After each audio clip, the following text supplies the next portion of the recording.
Alright, hello and welcome, dearest friends of this here internet. My name is Mark, and I'm here to do some drawing and react to some videos. I went live on Twitch just a few minutes ago, and that was a nightmare. I don't know why nothing was working. So instead I came over to YouTube for my live stream because it seems more reliable.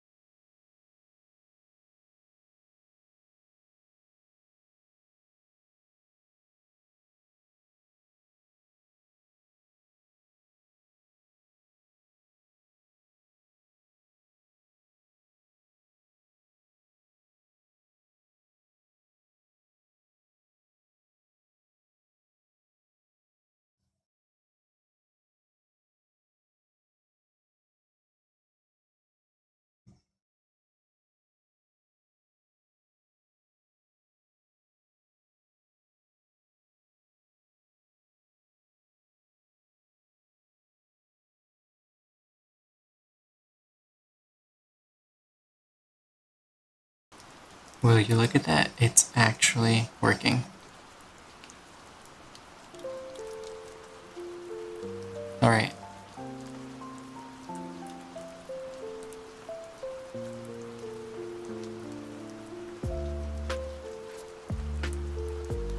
Let's just be sure that I have everything that I need.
I think I have everything, correct?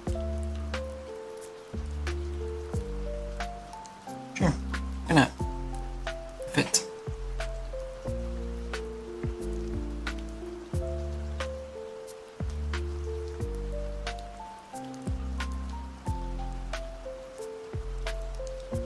Alright, so this is going to be the artwork that I'm working on today. Hello. And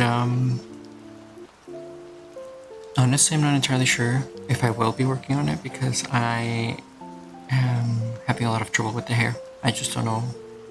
I'm really bad at detailing hair, so I don't know if I want to keep working on it because it's getting a bit stressful. So we'll see.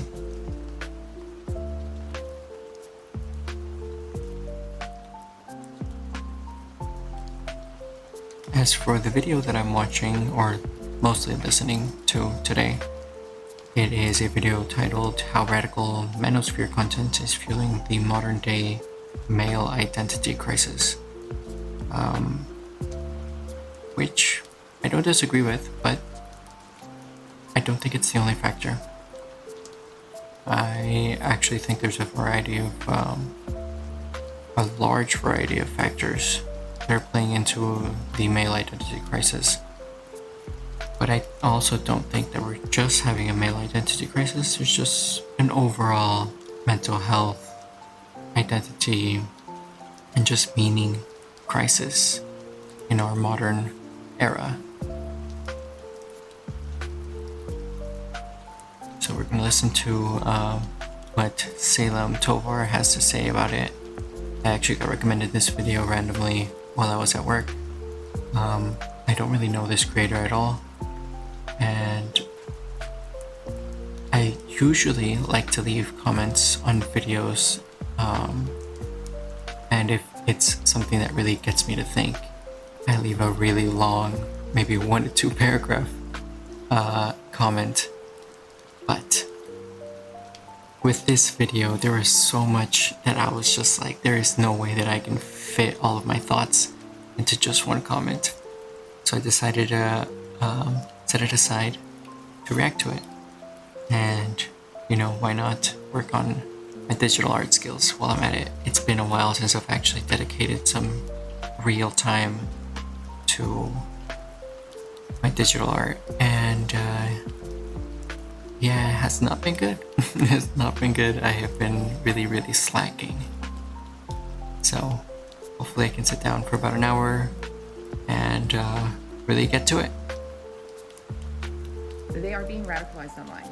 They are being radicalized by their friends through gaming, YouTube, everything. It's telling more boys to hate women, to see them as property. Their feeds are filled with rhetoric to hate women. You have to talk to your sons. Fuck women anyway, dude. And with all that stuff that you just said, that was just womanese talk. Number of young single men in America is at a record high. Guys win again. And yes, we control your bodies. 4B movement. The 4B movement. The 4B movement. No marrying men, no giving birth, no dating men. It's your body, my choice. People in the world trying to give young men a false...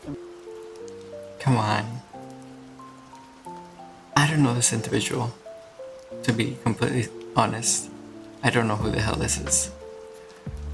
But anyone who's saying that is not being real. They are trolling. That is a literal joke.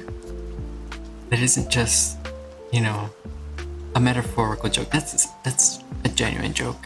That doesn't even make sense. Get out of here. It's your body, my choice. People in the world trying to give young men a false impression that they can have a reasonable facsimile of life on a screen and with an algorithm. They don't have the competence to approach strangers for mentorship, for friendship. They're not getting jobs. If we want better men, we need to be better men. Hello, I'm Salem, and welcome to my commentary channel, where we take serious topics and dissect them in a not-so-serious way. Today's topic, the manosphere, and how it be brainwashing young, impressionable, insecure boys. You're lucky you're even talking to me. So I'm a high-value male. Yeah, I am. Okay, females don't deserve rights. It's my opinion.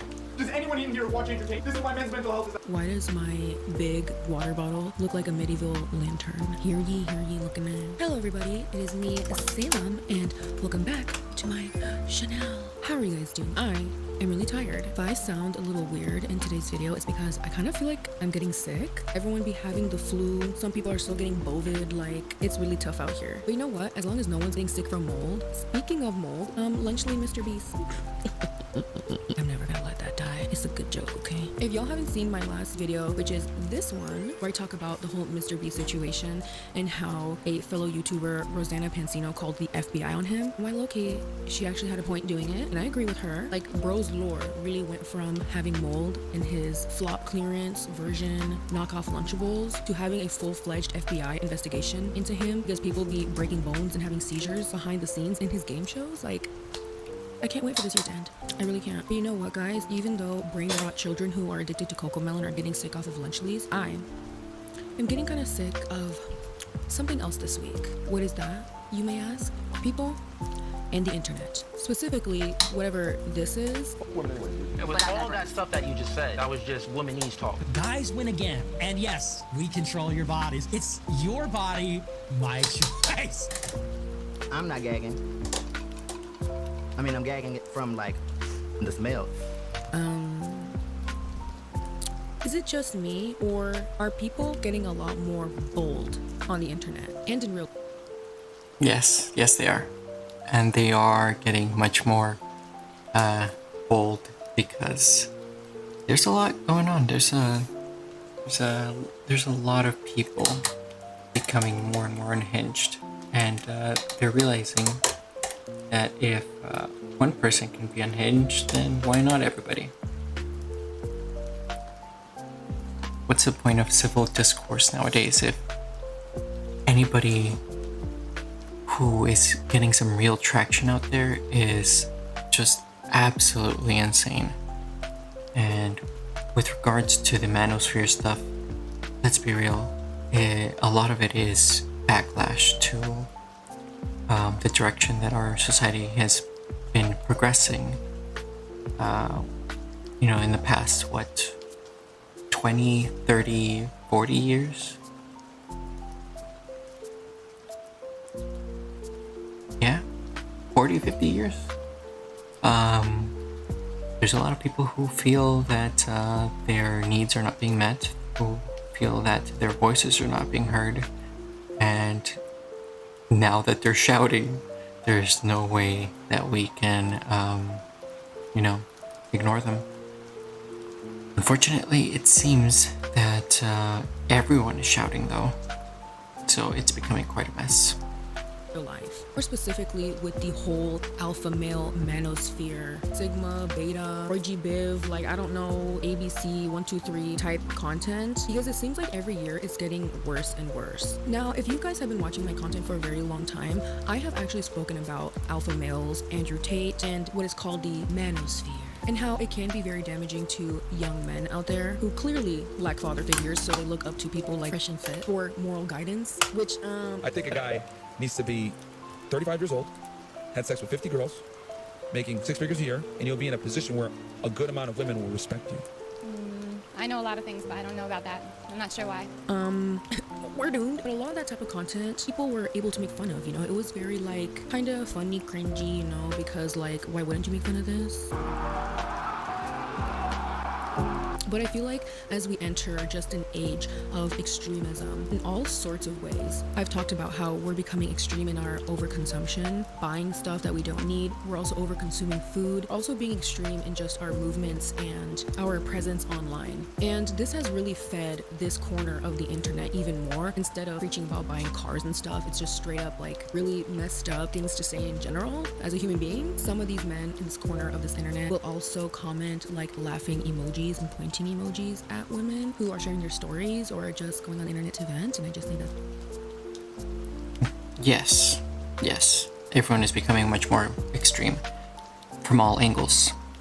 And this is because it's so much easier now for literally the bottom of the barrel anybody to share their thoughts online.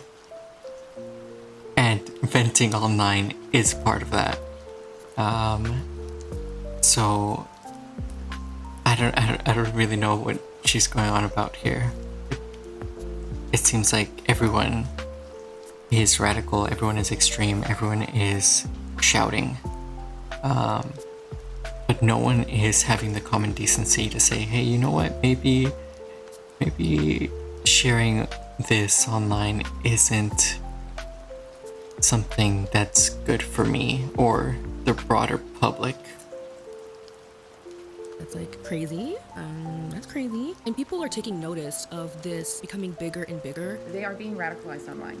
They are being radicalized by their friends, everything around them in this entire system, through gaming, YouTube, everything.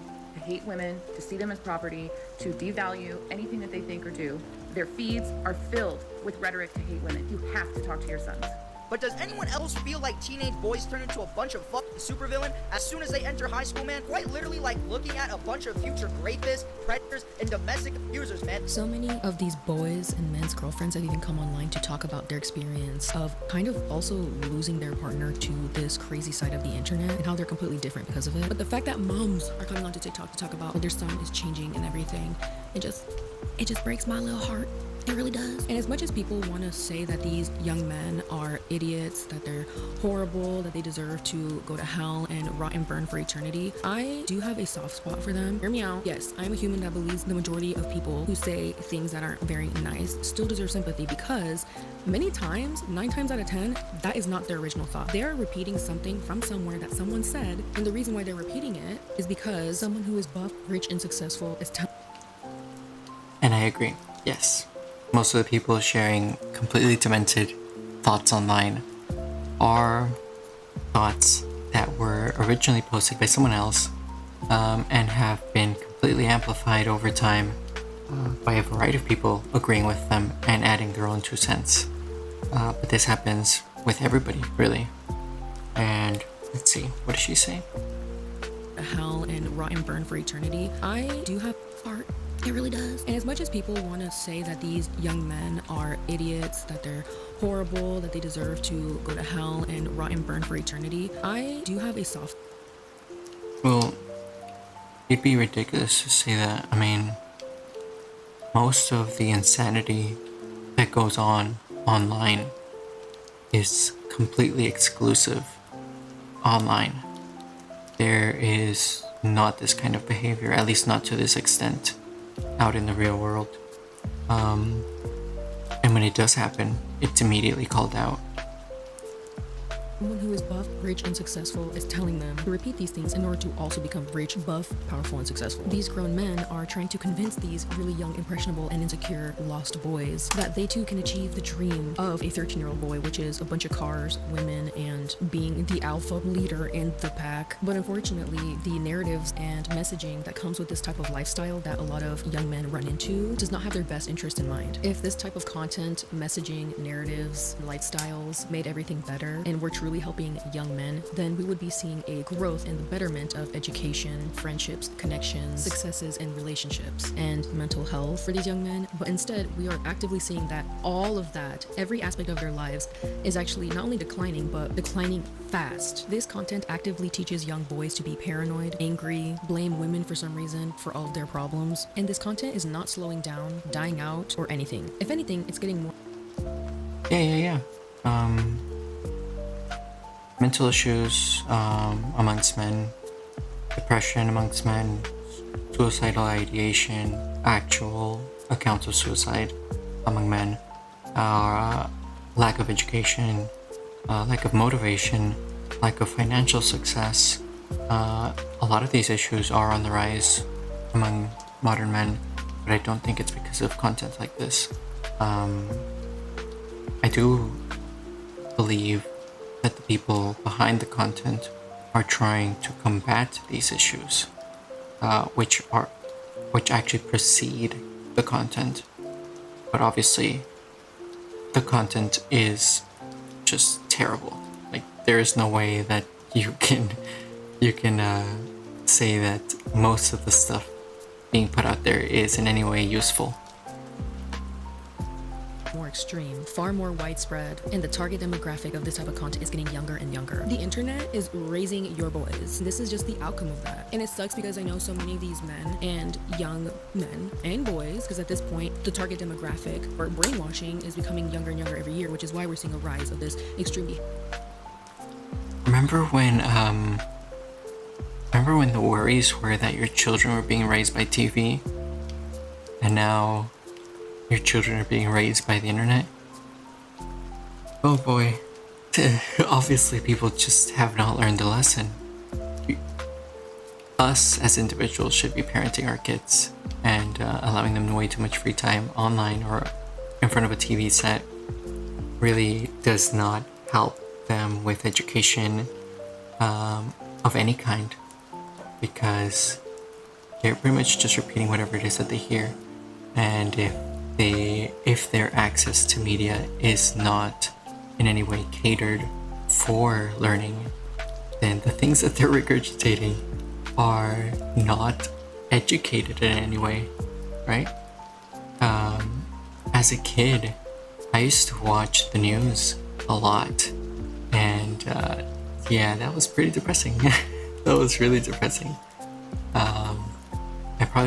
I probably should not have been allowed to watch the news because as we all know now, most of it is just fear-mongering. It's just radical beliefs and takes, much like what we see on the internet, right? Which is why the mainstream media has had such a rough time keeping, retaining an audience, because the stuff that they say on there, other people can get online much easier. And if they actually want to be informed, they're not going to the news. They're going online to sources that they know that they can trust. Behavior grow behind the golden Lamborghinis, behind the alpha male podcasts, behind the blind rage and extremity. Truly, it is just people trying to find connection, community, purpose, and meaning. And there's nothing necessarily wrong with looking for those things. But unfortunately, they're looking towards people like this to fill that void for them. Here's another huge female privilege that no one talks about. You see, men don't need a good cry. They need a good angry blow up. He expressed ours by yelling at the world for a minute or two. Last I checked, both anger and sadness are very normal human emotions. Okay. Whatever that means. Which explains a lot. And this is a problem that has been building up over. But the question is, why are they turning to people like this? What is it that is leading them down that road? The question isn't whether or not they should be listening to these figures, because obviously anyone with some form of critical thinking ability can understand that this isn't good for them, right? So what is it that is causing them to set out to look for these things? And it's becoming more and more clear that the biggest reason is that most of us nowadays were raised without father figures. You know, it's a fatherlessness epidemic. Whatever that means. Which explains a lot. And this is a problem that has been building up over the years, and there needs to be more awareness towards it, because this isn't normal. And I'm here to talk about it with you. I've made a handful of videos about similar topics. I already know the drill. I already know what's gonna happen. If you're here just to like send me hate, tell me that I'm fat, ugly, and I'll die alone, first of all, you're a mom. Second of all, I am not single. I'm married! If you can't get past feeling personally attacked, then that's really not my problem and I can't help you. But I really want this video to be one that's open, understanding, a more nuanced conversation, because I actually go way deeper into different aspects of these topics to kind of figure out why this content became so popular in the first place, why it's continuing to get even bigger, how women are reacting to this type of content, such as the 4B movement, but also how in general, this entire movement corner of the internet truly is just a microcosm of what's happening in the real world right now. It's a mix of parents being absent, the internet taking over, people in general lacking community and good role models, people turning to social media for guidance rather than themselves, and how warped everything is becoming because of that, and how all of this is separating men and women even further, father and sons, mother and sons, girlfriends and boyfriends, and so much more, just so much more separation, when that shouldn't be the ultimate goal. So when I say this goes a lot deeper than just golden Bugattis and Instagram hoes, I mean it. So get into bed with me. And like I was saying in my previous comments, I completely agree with that. It is the media as a whole, whether it's social media, mainstream media, the media has done a pretty good job of dividing us with the fear-mongering, with the divisiveness. It isn't one set person who is doing this. It isn't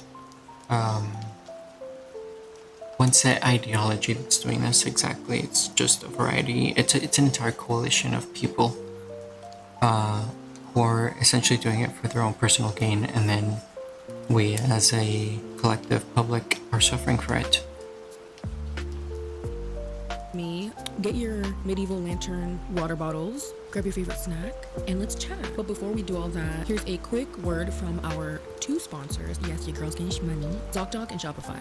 Do you dream Because I dream all the time. Do you dream of building a successful business? Because I know exactly a platform that can help you with that. Shopify is the backbone that can make that dream happen. Instead of dealing with scattered tools and chaotic logistics, Shopify brings it all together into one organized, neat place. With Shopify, businesses big and small can sell like pros, okay? It's home to the #1 checkout on the planet, and with Shop Pay, conversations rates can jump up to 50%, okay? Meaning more sales and less carts being abandoned, and more customers hitting that buy button. All those big brands that are finding really huge success right now is because they got Shopify behind the scenes. Skims, Alo, you're doing it right, and Shopify is a huge part of that success. So if you're ready to turn your dream into a reality, or if you're simply curious to see why successful sellers trust Shopify, go sign up for a $1 a month trial period at shopify.com/SalemTovar. That's shopify.com/SalemTovar. Shopify/SalemTovar.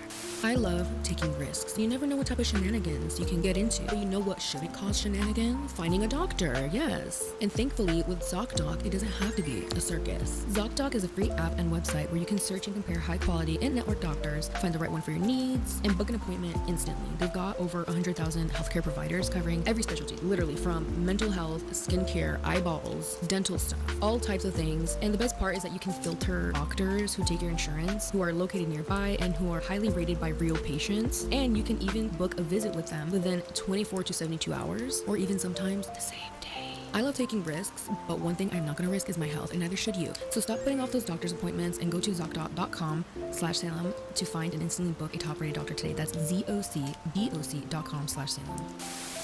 Discussion topic number 1, boyhood interrupted. The rise of alpha content among young viewers, and how radicalization is robbing them of their childhoods, adolescence, and teenagehoods. But who cares, because they should be grinding. They should be... And it's the same whether you're a boy or you're a girl. A lot of the media... Let's see. I think this actually started with girls. A lot of the media pushed young girls to essentially forego relationships, forego family, and focus solely on career. It was basically the rise of the girl boss movement. And now we have the opposite happening with the manosphere, where young boys are being pushed to forego relationships, forego family, and focus on making money. It's the exact same thing. Be wanting to get a car and become a millionaire as soon as possible. They gotta be alpha. They gotta be a real man. And the only way to become a real man is to watch manosphere content. There is something that is changing. I feel it in the wind. I feel it in the trees. You can taste the change in the water. No, it's not the water that's turning frogs gay, even though that's what people believe. I don't like them putting chemicals in the water that turn the friggin' frogs gay. You see, that change is that little boys aren't little boys anymore. Little boys used to like Minecraft parties, used to watch Ryan's toy reviews, but even Ryan Toys reviews has a mustache. That's because boys are turning into young men who use the internet. And the internet can be a place filled with community, new discoveries, Roblox, which is my personal favorite. But amidst the wild of the internet, there is content lurking about, waiting to snag your innocent little boy, or young man, or just grown-ass man. And these type of content creators aren't trying to sell you Robux, okay? Oh, no. This side of the internet is trying to sell men something even better. I'm talking cars, hoes, money, more hoes, how to be alpha. 3 things alpha males never say to women. Number 1, when can I see you? I'm telling you, as a human being, it is weird, and you look weird, okay? I'm just gonna leave that there.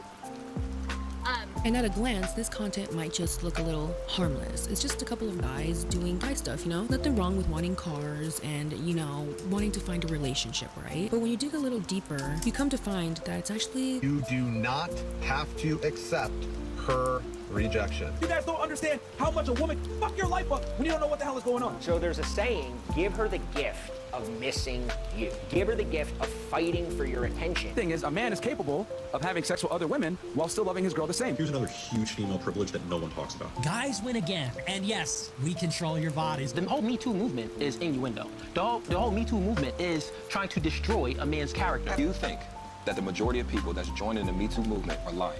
Generally, I'm telling you, as a human being, it is a man's character. Do you think that the majority of people that's joining the Me Too movement are lying. Generally, I mean, what even is that? What even is the point of that? Do you think that the majority of people creating accusations are lying? Let's be real. Most people who accuse anyone of anything are probably lying.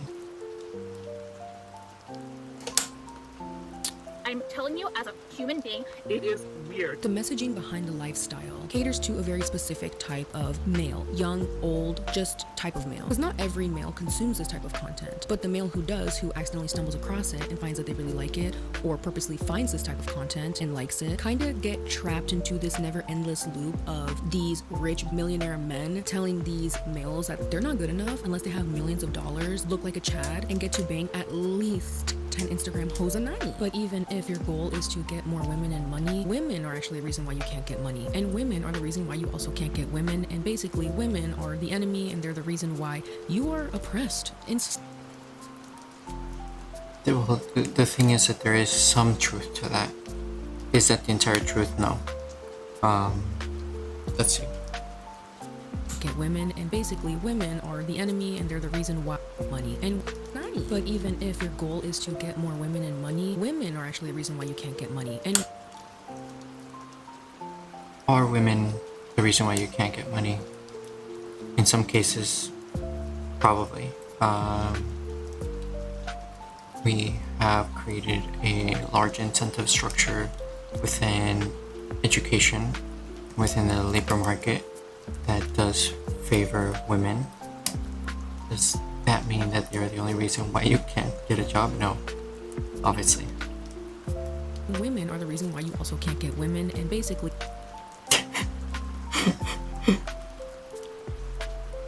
How can you even argue that? Of course, like, what do you mean?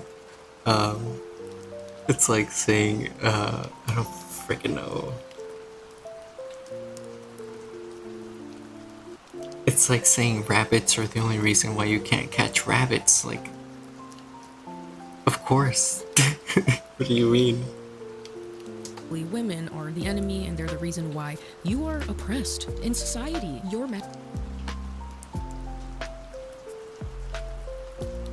Are you oppressed in society? Probably not. And I believe that for everybody. If you live in the United States, if you live in any of the Western countries, are you oppressed? Probably not. Are there a lot of things in your way? A lot of roadblocks for you? Probably, depending on who you are, depending on what year you're watching this in. For example, Asian Americans had a really hard time in the past few years trying to get into university because our incentive structures have favored people of color, and I'm a Mexican, and I'm one of the people who were favored by the system. But as an Asian American, you had to have your eligibility raised through the roof in order to get in, because a lot of the opportunities were being given much more easily. The bar was lowered basically for people of color, which is really not a good thing. Like, overall, it's not a good thing for anybody. It's not a good thing for those who actually meet the standard. It's not a good thing for those who fall below the standard. And it's not good for actual diversity. Masculinity is under attack, and you need to reclaim it by doing stuff like this. First, I don't... Is masculinity under attack? Depends on where you go. It really does depend on who you're talking to and where you go. I do believe it is in some circumstances. There are genuine people, and we all see them online, who do actually attack others just based on their sexuality, based on their sex, based on their race. And some of this does actually bleed into the real world. But as a whole, is it under attack? I believe it's under threat, but I'm not completely sure that it's under attack as a whole from like all angles. Lean over it. The proper way to do it, get up, shift the whole body with your head, continue the movement. What? What? Get up, shift. First, I don't lean over it. The proper way to do it, get up, shift the whole body with your head, continue the movement. I don't know what the hell that was about. Is that... I really don't know what the hell that was about. If that's just to coach people on their posture and how to properly lift heavy things, sure. I mean, that might be right. If it's just so that you don't look weird whenever you're picking things up, I don't really see the point. I really don't. This is the alpha mindset, and you just wouldn't understand. This is the only way you will ever find purpose, feel fulfilled, and be a true man. This type of content is part of something larger, which is why it keeps invading in your son's life, in your boyfriend's life, maybe your dad. It's affecting the majority of males nowadays. Again, not all of you, because I know y'all like to be different. We get it, we get it. You're one of the good ones. Here's a cookie. This content is a whole universe in itself. But you don't gotta say it like that. Come on. You know that's condescending. Which is why it's called the manosphere. Oh Lord. Again. Again. Nothing new, nothing changed, same old shit. Same old. Originally, it consisted of spaces for men to discuss their lives, their hobbies, their problems, and just male challenges that they felt like society didn't understand. Issues such as divorce, custody issues, dating, and perceived disadvantages in the social systems that impact men. There are some areas where men are disadvantaged, such as not having good support systems, having on average worse mental health, feeling lonely, having trouble dating, and so much more. So I understand the search for answers and help. Everyone should always put in the effort to improve themselves and do the best what they can with the disadvantages and the bad cards that they're handed in life, you know? However, as the internet started to get bigger, so did this movement. Pretty soon, this corner of the internet started to give birth to pickup artists, manosphere-based influencers. More content was being pumped out as a response to the progressivism of movements such as feminism and the Me Too movement. And as the culture started shifting, this type of content started to stray away from men-centered issues to becoming a commercialized mess that was an echo chamber of how feminism was killing masculinity and how in general masculinity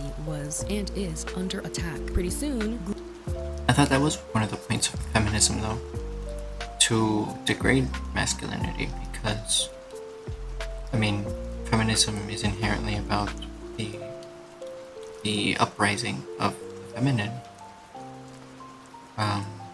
Otherwise, it wouldn't be called feminism. It's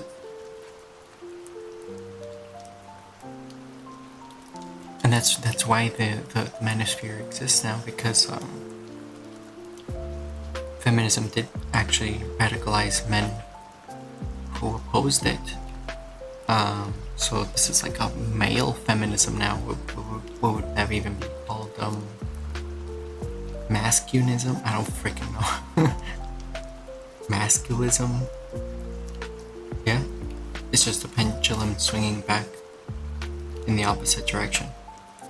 groups like Men Go Their Own Way emerged, which rejected traditional relationships with women and started to argue that modern society unfairly favored women in marriage and divorce. Which I'm like, just be a better partner, then you wouldn't have to get divorced. Whatever. The content became more Come on, you know this is a real, that's a really reductionist way of viewing things. Come on. Everybody should know that. If people are overall having an issue with something, the answer should not be, we'll just get better. Come on. Obviously, there's a variety of different issues that affect relationships nowadays. in marriage and divorce. Which I'm like, just be a better partner, then you wouldn't have to get divorced. Whatever. The content became more widespread as algorithms rewarded this high engaging content. And the reason why the algorithm kind of spread its seed everywhere. Point is, we saw a huge boom of this during the panini and in recent years because the algorithm eats this type of content up because it's considered very provocative, controversial, and problematic. The algorithm eats this type of content up because it's considered this during the panini and in recent years because the algorithm. The hell's the panini? Point is, we saw a huge boom of this during the panini and in recent years because the algorithm. Is she still censoring herself when she says pandemic? When was this uploaded? 10 days ago. What the fuck? What are you doing censoring pandemic? Does anyone actually even care about that anymore?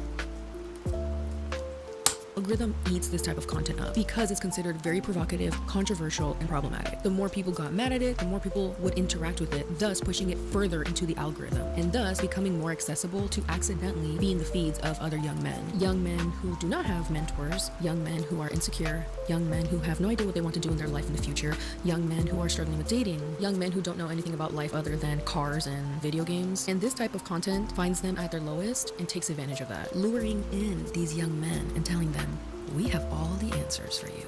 Teaching them women in society are the cause of all the problems that they've been facing in life, which is why now we are seeing a rise in young men being a lot more extremist and more comfortable in saying things online and outside in the real world that are just insanely crazy and just downright evil. This literally causes stagnation to a young man's life, even if this content preaches the opposite, that if you listen to these influencers and random people on social media on how to be a true man, you'll grow as a person and blah blah blah, right? However, this content is directly teaching young men how to be delusional, unempathetic, angry, paranoid, and it stunts them and stops them from trying new things and interacting with people outside of the internet.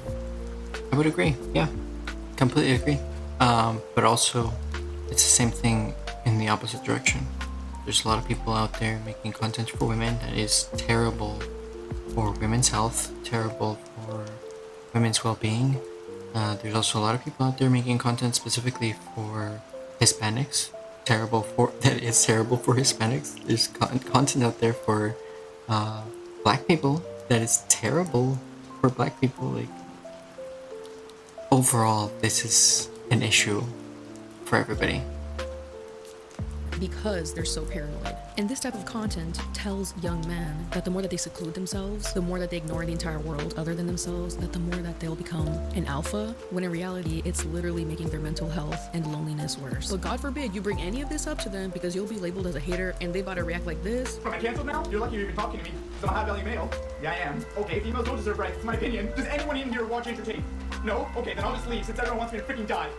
This is why men's mental health is... And by the way, when I say that this demographic gets younger and younger for this type of content, I really mean it, because why There's no way that anyone actually talks like that. There's no way that anyone actually reacts in that manner unless they're joking. Or they're like 13. Does anyone in here watch entertain? No? Okay, then I'll just leave since everyone wants me to freaking die. This is why men's mental health is... And by the way, when I say that this demographic gets younger and younger for this type of content, I really mean it, because why they got literal fetuses joining the hustler mindset. Hello, my name is Shika. Tell me about it. Tell me about it. I have seen a lot of people raise their kids in terrible ways and then act as though that's an entirely normal thing. This happens in all circumstances.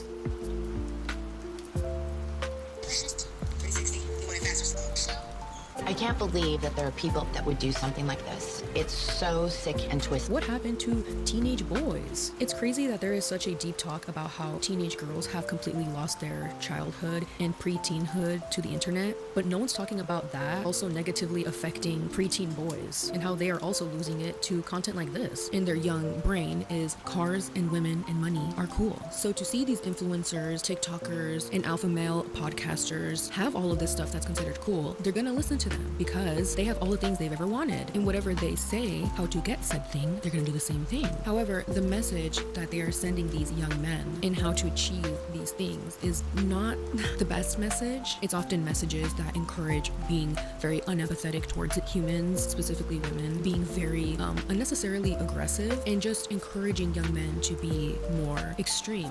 Now I'm gonna say something. Surprisingly, I actually think it's really cool and good that a lot of this content actually does emphasize that young men should have confidence, have hobbies, teach them to speak up for themselves, and they try to teach them that they matter. However, the way they go about it is in all the wrong ways. How does owning a car that's nice make you automatically a good person? How are role models like this? I'm gonna be honest with you. You're not a 10. You're not a 10. How does that hurt me? Are you down to revise your answer? We got makeup remover. I'm not using those makeup wipes either. Teaching young men to be confident and self-assured. It's not. This content is just teaching men how to push it all the way down and match the aesthetic and play the role of a quote-unquote true male, or the social media influencer hyper-consumeristic version of what a male is supposed to be. Not only that, but this type of content also teaches young men who have not even gotten into any sort of serious relationship to have predetermined resentments against human beings and women. That all humans are out to get you, that all women are going to eventually hurt you, and that everyone except yourself is your enemy. And that is... Yep, and the same thing happens in the opposite direction again. Like I said, we see the exact same thing happening with girl boss content, for lack of a better word. And it's all bad. It's bad for the people whom the content is targeted towards, and it's also really bad for the rest of society, anybody else who associates with that person. Is such an extreme way to navigate life no matter who you are. No, you're actually not the main character. There are over 8.2 billion people on Earth, and that's for a reason. That's because we have to connect with people, be with people, and deal with people. You have to learn how to do that in a balanced way. It literally cuts off your opportunities to be open-minded, to have open-minded conversations, try new things, connect with people you disagree with, which is also a big part of growth and life. At this point, it's exploitation, but a lot of them don't view it as exploitation because how is getting rich, and a lot of women, exploitation. It's the fact that this type of content and this type of influencers and stuff and these types of movements constantly create a them versus us kind of narrative, which continues to feed into the very weird entitlement and ways of thinking that we're seeing now on the internet and in real life, where they're almost detached from reality, because this type of lifestyle is completely detached from reality. I'm gonna say something crazy, don't cancel me.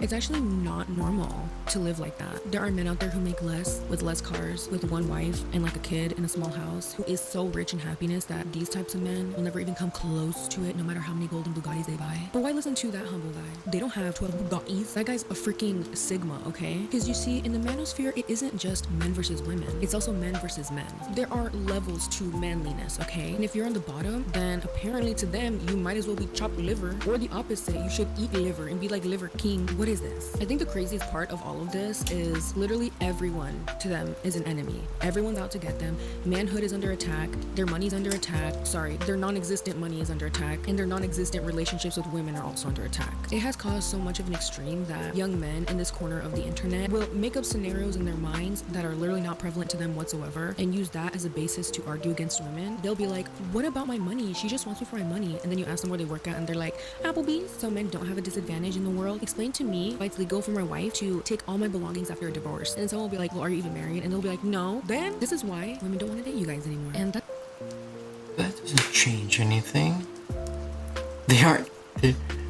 Sure, yes. When somebody takes a matter like that personally, yeah, of course, you can clown on them because it doesn't make any sense.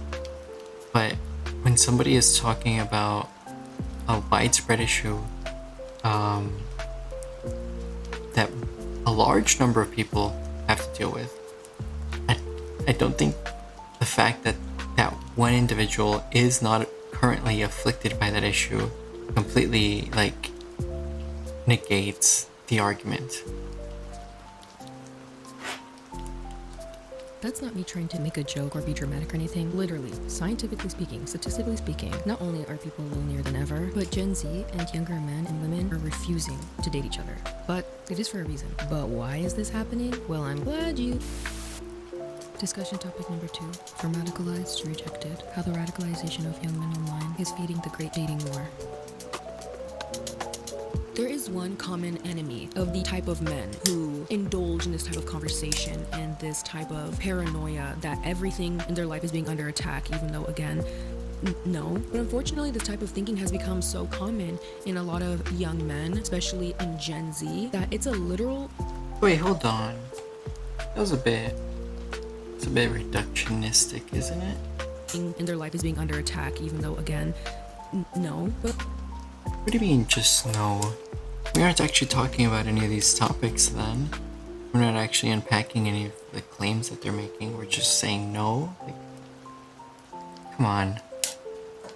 unfortunately, this type of thinking has become so common in a lot of young men, especially in Gen Z, that it's a literal fact, like an actual oh, hey Google, set a timer for 15 minutes. Gen Z is the most politically divided generation when it comes to sexes. So young men are becoming a lot more right-leaning, more conservative, and consuming more of this type of content. Whereas young Gen Z women are actually a lot more left-leaning and actually more feminist, which is actually... And like I said, yeah, it's in both ways. Everybody's becoming more radicalized, more divided because of the fact that the media that we consume, no matter where it comes from, no matter who it's directed to, is pushing us in opposite directions.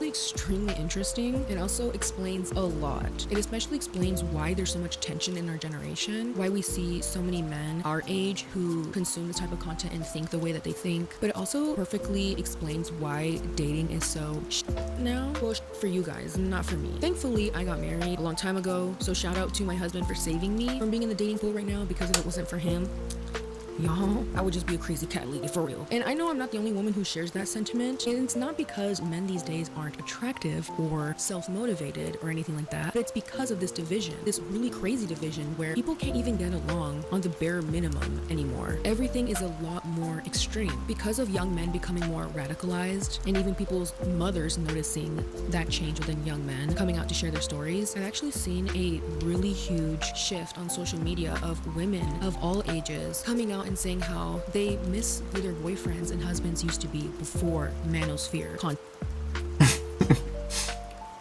Likewise.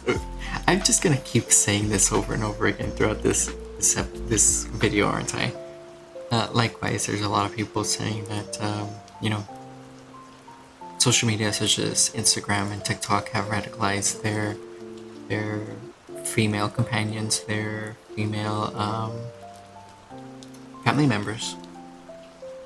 Content. How they used to be sweet, but then all of a sudden started to become a lot more extremist and a lot more rude, and would say stuff that was kind of sus, you know? And honestly, that's always really sad to see. No matter if you're a man or a woman, it never feels good to see someone that you've known for a really long time just make a shift basically overnight and see them be so easily swayed to change just because of something they saw on the internet. And then there's something to say about easily swayed. It highly depends. It's really, really highly dependent on who it is we're talking about and what circumstances we're talking about.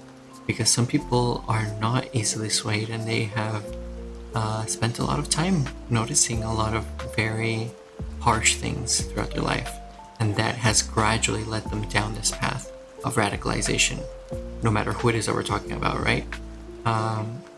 And yes, there are some other people who are really not the brightest, who just kind of fall for things as soon as they hear them. But I don't think that is the average person. Like women sharing their stories about how Andrew Tate ruined my marriage, and of course a lot of men who are radicalized. If Andrew Tate ruined your marriage was not the most stable. I'm sorry, but that is ridiculous. In this movement, look at that and be like, you know what, brother? That's a win for us. That's a win for us, brother. You said no to that slut. That's what you gotta do, brother.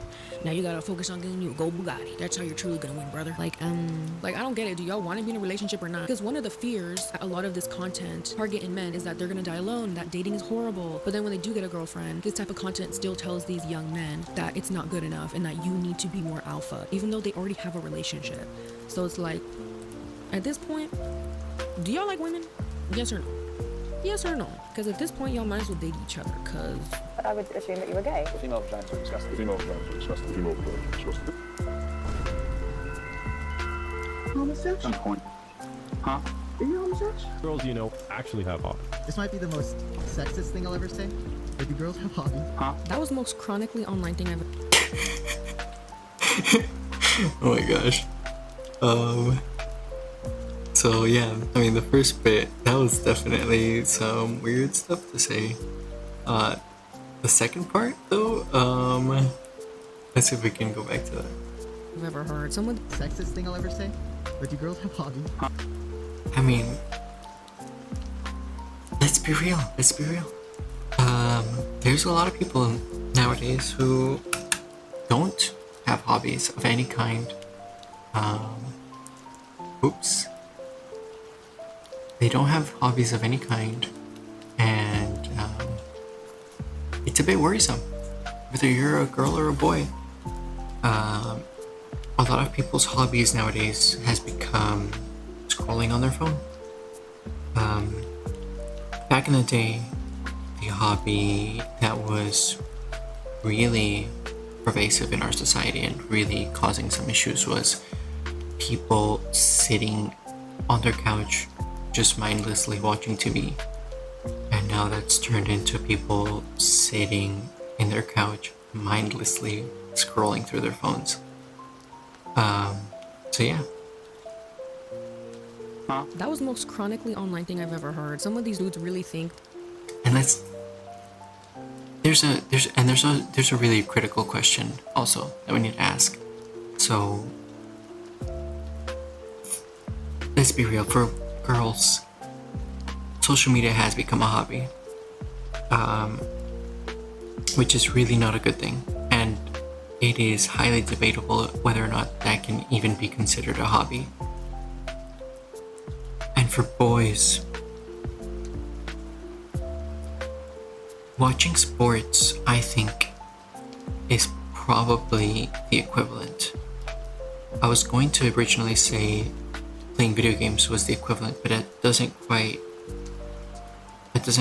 add up, because when you're playing video games, you're actually actively doing something. Sure, you're not getting any physical activity, but you are at the very least putting some genuine thought and critical thinking skills forward in order to play video games. Unless, of course, you're playing something absolutely mind-numbingly easy, like Dragon Age: The Veilguard. Right. So I think more than anything, women's hobby of scrolling on social media is the equivalent of men sitting down on the couch and just watching sports.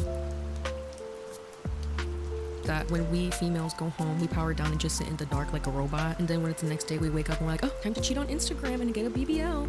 But in the manosphere world, in this corner of the internet, this is rational thinking. This is logical mastermind type of thinking to them. But this just goes to show how ignorant they really are of females in general, and how extreme they perceive them through a very chronically online lens. Or some men will say, all women have OFs. It'll just be a woman like just sharing her opinion or giving a thought piece, and then someone will comment, OF detected, opinion rejected.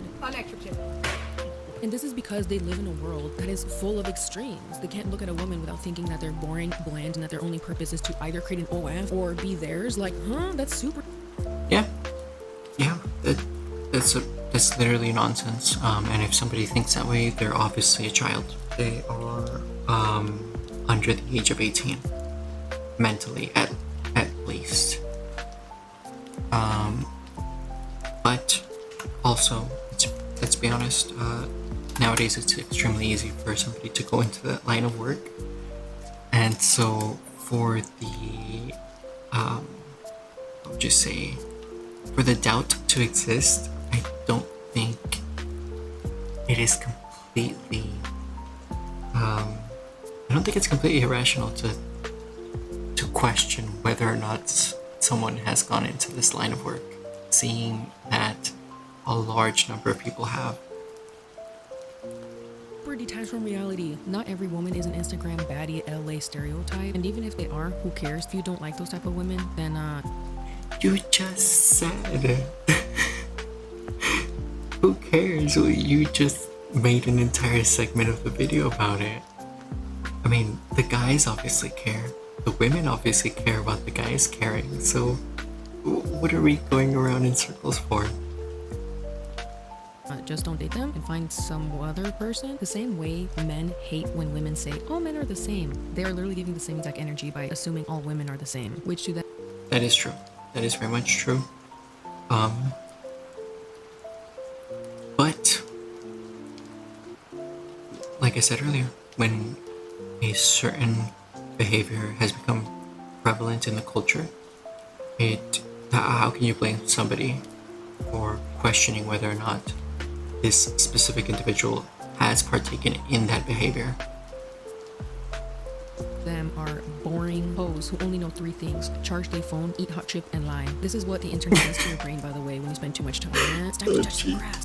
Phone, eat hot chip, and lie. This is what the internet does to your brain, by the way, when you spend too much time on it. It's time to touch some grass, okay? First of all, I have met plenty of women who have hobbies. Personally, I like shooting. I love playing video games. If you have been around for a long time on my channel, y'all know that I love D&D, Renaissance fairs, and anything nerdy. There is a lot of stuff that I like to do, but that's just because I'm a person who likes to try all types of new things. But I fear my hobbies don't even count as hobbies because they're not alpha enough. But that's the thing about hobbies. They're different for everyone. Everyone's into different things. But it seems like in these chronically online lens, the only hobbies that are valid is eat steak, car, and be misogynistic. Obviously, that's not what every man is into. So why is it that when women have hobbies, it's considered boring, not good enough, or they dismiss that entirely and label us as stereotypes? If we go into the dating game with a predetermined belief about someone that, well, they're just not going to be into this because this is what that person is, or this person just doesn't have hobbies, so I'm just not going to suggest for us to try something new.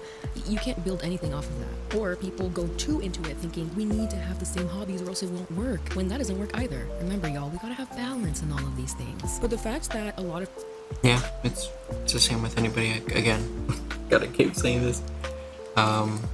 Whether you're a man or you're a woman, if your entire worldview revolves around one set thing, then yeah, it's not gonna work. It's like girls who say, I can't date a guy who doesn't have the same taste in music as me. It's like, that's ridiculous.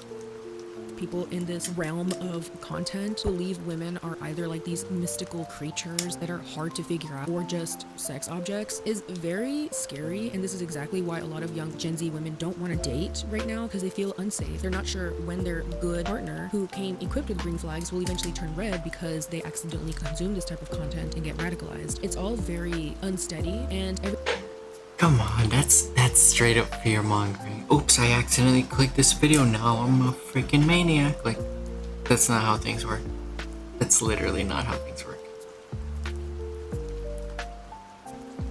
everyone wants steadiness in a relationship. Obviously, it's okay to change. People are meant to grow, but it sucks when you see people grow for the worse, especially when they start consuming content that literally tells them that they should hate their partner. Well, if they're getting comfortable with saying stuff like this, your body, my choice, that is a direct confirmation that you view women as nothing but just a clump that you are allowed to do with what you will. And that's just not right. We don't view any human that way because that's wrong and that's not nice and that's not fun. That's not very fresh, you know. That is literally dehumanizing to anyone. Or that when women talk to you that they speak womanese. So when women give you advice on how to actually land a woman, y'all ignore it? Make it make sense? This is the problem with a lot of this type of content, is that they teach young men that they need to be tall and rich, and that's, you know, the basic check marks of being a good person. Like, no, that...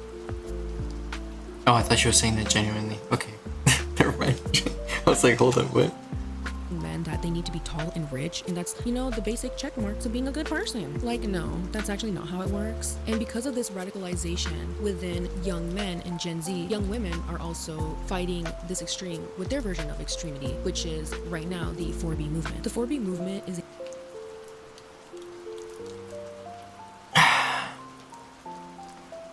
Yes.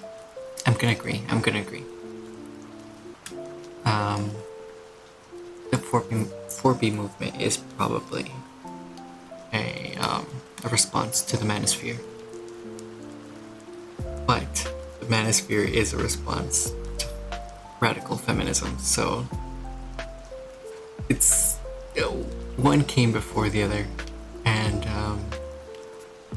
this actually is just not even focused on who came first. They're both bad, right? is a movement that actually originated in South Korea, which is a feminist movement that challenges traditional gender expectations and norms, particularly those related to marriage, relationships, and traditional family roles. The term 4B translates to the four no's in Korean for ban. First rule of 4B movement: no dating. Reject all romantic relationships with men to avoid patriarchal expectations and obligations. No to marriage. Choosing not to marry, rejecting societal pressures to fulfill roles as wives or mothers. No 3. No childbirth. Deciding not to have children, partly as a reaction against the economic and social burdens placed on women in South Korea, and now some translating to the US. And finally, 4. No sexual relationships of any kind with men, as an assertion of independence and self-autonomy. The whole point of this movement is to basically have women choose alternative lifestyles rather than traditional roles, especially in a society that has grown more misogynistic and dangerous for women to get into relationships or to put themselves in vulnerable positions as child rearing. And I understand why this movement is not only coming back, but coming back specifically into the US because of just the climate that we're in right now is very uncertain with a lot of things, but it is very important to help one another out. And I think in the mix of this just gender war and just the manosphere and the multiverse or whatever the hell, we lost the true message, which is at the end of the day, we're all human and we all need to help one another out. The majority of women are afraid to give up their autonomy in marriage or to become a mother in such an uncertain society, in such an uncertain economy. And now this new development in our culture of developing uncertain relationships, there's too much risk involved. And this is difficult. This is really difficult. Giving up their autonomy in marriage.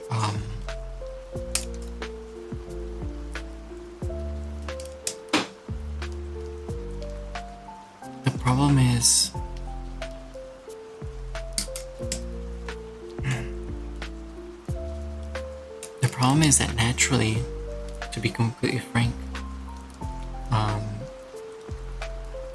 women just can't afford autonomy, right?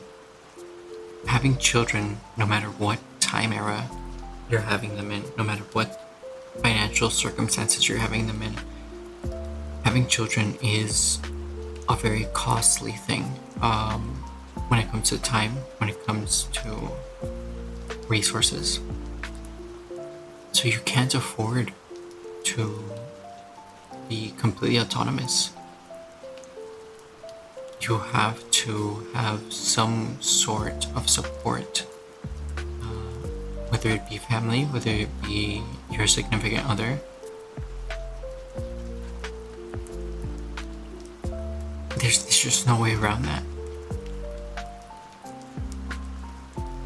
it doesn't help when extremist men double down on that very rational fear women have nowadays and make fun of it by chanting "your body, my choice," saying things like, "Oh, I bet she's gonna choose the bear," or by chanting and double down on relationships. There's too much risk involved, and it doesn't help when extremist men double down on that.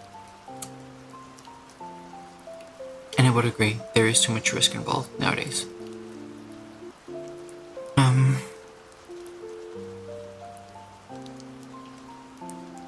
But I think that one of the reasons why there is so much risk involved is because we are moving further and further away from our families.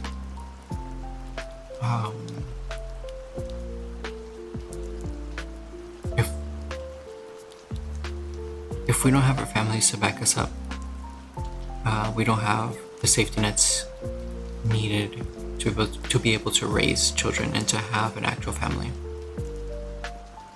Before, you could take risks with a partner because you knew that at the end of the day, if things didn't work out, your family would be right behind you to help you out. And nowadays, it's not that simple. That very rational fear women have nowadays and make fun of it by chanting "your body, my choice," saying things like, "Oh, I bet she's gonna choose the bear." Or when women are talking about the 4B movement, some men have been commenting on these posts about how, well, even if you refuse to have sex with us, we'll just take it by force. And it's starting to go from them trying to be edgy to just downright like threats, which Well, yeah, that's literally just insane behavior. That's people using the anonymity of the internet to their advantage. People saying literal unhinged crap because they know they can't get in trouble for it. Which is really ironic because this sphere of content is always talking about how women need to be protected, that they need a protector, that we need men to help us. Yet many extremists on this side are anticipating to see women be brutalized, not only online but also in real life, and confusing manhood for being arrogant, loud, and violent, when that is not a true man at all.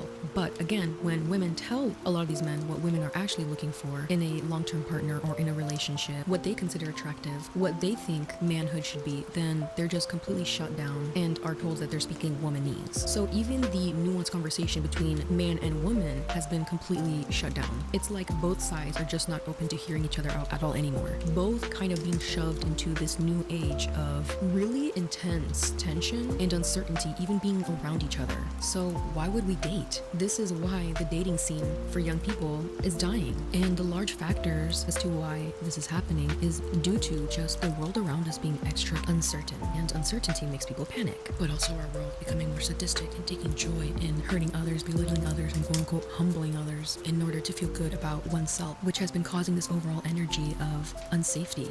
So what do humans naturally do during times of uncertainty? They go towards things that give them certainty, or at least the illusion of certainty, whether that's the illusion of some sort of structure by revisiting old values, because that's what made sense back then. So therefore we should revisit that again, because that was the answer. Or let's just grasp at any straw and come up with new answers. We need to figure this out. We need new rules, more strict rules, because everything's so chaotic and uncertain. And this is why we're seeing... And I agree. I actually agree with the thought that we are going back to trying to control things as much as possible because of the fact that everything is chaotic. And that's entirely our fault. We decided that less rules was best for everybody in all circumstances. I mean, we could even take the border into consideration. We thought that it would be best for people to just be free. And then once we realized that absolute freedom is chaos, then we quickly run back to try and control everything and try to instill some form of authoritarianism. So much paranoia nowadays. Every single person who's living through this modern day culture of the manosphere, of dating, of being an adult, we're all going through this together. And we're all so incredibly lost as to what to do, where to start, where are the answers, where's the structure? Our culture is shifting, and it's shifting fast, in a way that we've never seen before. This is all not necessarily new, but it's definitely heightened. But we're not going to find those answers the more that we fight and hurt and belittle one another. High testosterone woman here, bro. Holy, comes out assaulted, fam. That was very scary. Let me, man.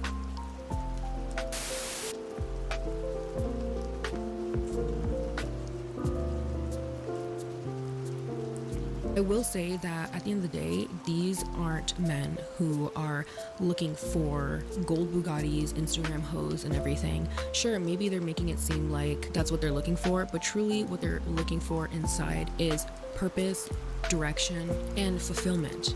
But how can you find that in such a chaotic world? We as humans kind of naturally crave structure, especially in chaotic environments, because we don't know what to do in chaotic environments. We need guidelines, we need instructions. And because of our current climate in the world of just people kind of going crazy, I see everyone from all different types of walks of life, man, woman, everything in between, craving some sort of direction, some sort of structure. And many times when this happens in history, people always fall back to the structure that we've known, which is traditional structure. Traditional structures being the nuclear family, wife and husband, the white picket fence with a big house, being successful. The American dream, essentially. But since we are in extreme chaotic times, people will respond to that to craving extreme structure, which means not just having a wife who is your partner, but a wife who is under you and submits even to the detriment of her freedom and bodily autonomy. We're no longer craving having 1 or 2 kids, craving having multiple children with multiple women. It's no longer about having a house. It's about having a mansion with a bunch of cars to make up for the fact that everything feels so meaningless. So they try to fill it with anything that could possibly give them meaning. The main group that is struggling the most with this is young men in America. And this chaos is attacking them most mentally. And this extreme content is telling them that these extreme opinions and beliefs are the cure to finding structure once again. And these influencers who don't have the best intention in their hearts and minds for these young men absolutely know it and absolutely take advantage of it. And they know the power that they have over these young men to manipulate them. And this is the number one trap that the majority of these young men are falling. It's not that they have the power to manipulate people, it's just that people realize where the shortcomings are in society. They see the gaps that need to be filled, and so they move in to fill them out. That's all it is. If I see that everybody is digging holes with their bare hands, then I'm gonna go and I'm gonna sell them some shovels. It's just people taking advantage of the situation that they are perceiving. And the ones who are responsible for this situation is ourselves. Falling into nowadays. And it's so disheartening how fast and how easy they are manipulated with the false promises of wealth, happiness, and purpose. We have gotten so desensitized to. What do you mean how easily they're swayed by wealth, happiness, and fulfillment? Isn't that what human flourishing is? Like, this is like saying they're so easily manipulated by being promised the world. It's like, of course it's that way. Wouldn't you want to be wealthy, healthy, prospering, happy? Actually living life and seeking out actual purpose, that we're relying on our phones and influencers like this to tell us what our purpose is and how to get it, which I think is really strange. And I think there's two things to blame for this happening. The first thing is what I just said. We're craving purpose, structure, and fulfillment. But let me tell you, you're not gonna get it from TikTok. You're not gonna get it from guys, from people who are just trying to sell you courses online to get you to pay their bills. Not everything that sounds like honey to the ears is honey. Sometimes you gotta taste it and realize, was actually chant, you know? The second, parents are gone. Huh? Good role models are gone. Good teacher was actually chant, you know? The second, parents are I don't gone. even know what Good that is. role models are gone. Good teachers are gone. There are just no good role models anymore. Where are the parents? Where are the fathers? Where are the mothers who are in charge of these men? And by the way, I just... The thing is, we know where the fathers are. They've been kicked out.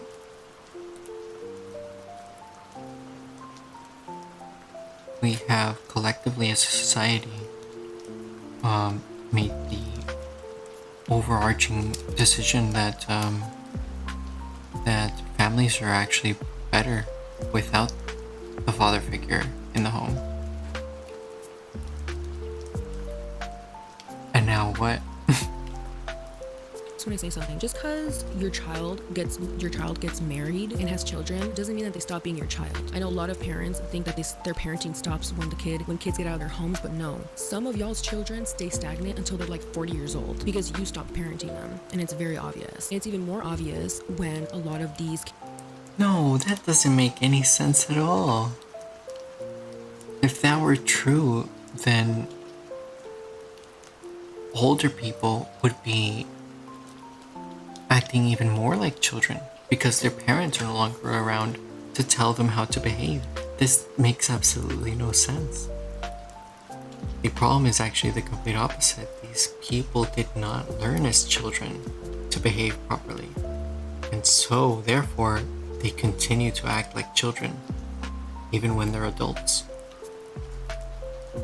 Because you stop parenting them, and it's very obvious. It's even more obvious when a lot of these kids grow up with no role models, so they turn to random people on the internet that they do not know, and that's why you get the outcome that we see nowadays. Now, I do believe in community. I think it's very important as human beings. I do believe that getting community from the internet is valid. You can follow people and still look up to them. Again, this is my opinion. Thank you. Y'all don't have to agree, but it's my opinion. But I do think it says a lot about our world that people are now turning to the internet to find someone, anyone, to tell them this is how you're supposed to live your life. This is what you need to do in order to be happy. This is what you should eat. This is how you should think. Like, it's really strange. And for a movement that constantly teaches, like, don't go with the movement, be against the waves. Everyone's always brainwashing you. Yeah, there sure is a lot of brainwashing going on that discourages these males from becoming true individuals and being people who can actually contribute to society and find fulfillment within their own definition of what that success and fulfillment looks like. And that's gonna look very different from person to person. One man can crave the Bugatti LA lifestyle child, that's fine. If that's what fulfills him, whatever. But just because another man wants to live in a humble home with a nice marriage and maybe, I don't know, be childless, that doesn't make him any less of a man, and it doesn't make his happiness or fulfillment any less valid. And who knows, maybe he's even happier than you. And when they are happier with the little that they have compared to these alpha males get super triggered. I'm going to show you guys an example of what I just said, because this clip perfectly encapsulates two types of men. The first man being the manosphere, social media hustler type of guy, and the second is a real man who's actually touched grass. How do you define success? My definition of success is across the board. If you're not ripped, if you're not rich, if you ain't rare, if you don't stand out, if you ain't across the board successful, it doesn't mean shit to you. You better have a bad bitch, you better be ripped, you better be rolling some sick shit. That's what I like. Right, so y'all just heard the manosphere alpha describe to you what success is, which truly just sounds like video game, fantasy, little boy's version of success. Now, let's listen to someone who actually... Oh yeah. It's just somebody being like, what is success? Everything. But that's not an answer. Lives in reality's version of success. My definition of success is having a family. True wealth is a rejection of materialism. As Christ said himself, what good does it benefit a man to gain the entire world at the cost of his soul? And it's to achieve something greater. Does he have money? No. Do you have money? No. Bruh, the alpha manosphere bro couldn't even let the other guy finish. And the reality is, the truth is somewhere in between. He asked the man, do you have any money? The guy said no. That is a terrible answer. That is genuinely a terrible answer. People were praising, for example, Vice President candidate Tim Walz for being a real man of the people, somebody who is selfless, simply because at the age of, how old is he, like 50? Let me look this up real quick. Basically, they were saying that at his age, it was great and it was wonderful that he did not own any property.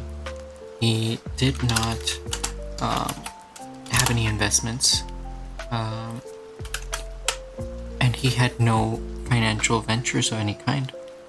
He is 60 years old, and he still lives in an apartment, despite the fact that he works in government.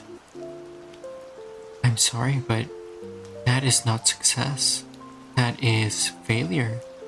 The fact that you can get to 60 years old and you have absolutely nothing to show for it in terms of finance. What are you going to leave your children when you have passed? That is real success. Being able to create something that has a lasting impression, either for your community or for your family. So, what does it mean to be successful as a man? It means to be able to accrue enough resources and create a family structure that makes it easy, or at the least easier, for your family to propagate into the future. That's all it is. And sometimes it's financial, sometimes it's strictly resources. Sometimes it's emotional support, and it can pretty much be all of those things, as long as your success is something that can sustain your family and propagate your family into the future. Vicious sentence, because for some reason this guy denouncing materialistic. No. Do you have money? No. Bruh, the alpha manosphere bro couldn't even let the other guy finish his sentence, because for some reason this guy denouncing materialistic possessions equates to happiness. Triggered the hell out of this bald man. No, I'm not one of these rich guys. I don't have a Bugatti. I don't have a Lambo. I just really have to know, like, how much money you got? If you look at these studies done on this, it does not. I don't fit no It studies. does not hugely improve a person's life. Are you proud of who the Bro, you are? why look at, are you proud? Of course, money doesn't hugely improve somebody's life, but it depends on what measures you're using. Does it improve someone's life if they're from the third world? Probably yes. Does it improve someone's life if they've already had all of their material needs met throughout their life? Yeah, no, probably not. But that's the difference. Somebody who has had all of their needs met throughout their life, that is simply because their parents have actually created the family and financial structures necessary to be able to sustain them into the future. That is what success is. I don't fit no. It does not hugely improve a person's life. Are you proud of who the Bro, you are? why Look at, are you proud? If you look in the mirror, would you guys say this motherfucker's proud of who the he is? That's a bag of trash, dude. Lock that bitch out. Lock it out. Get your ass beat in front You of think that everybody. that's better? You think that that's better? Let's let him give his definition of success. Pride is not success. Let's just say that. And it doesn't matter whether or not someone thinks that you are proud or you have pride. It's all about how you carry yourself and how you understand yourself and what it is that you're doing in your personal life. The successful mantra of a man who tells you he's reformed from prison. Understand why they might have gone there to begin with. I mean, damn. Bruh, it's funny because he... Gone there to be the successful mantra of a man who tells you he's reformed from prison. Understand why they might have gone there to begin with. Yeah.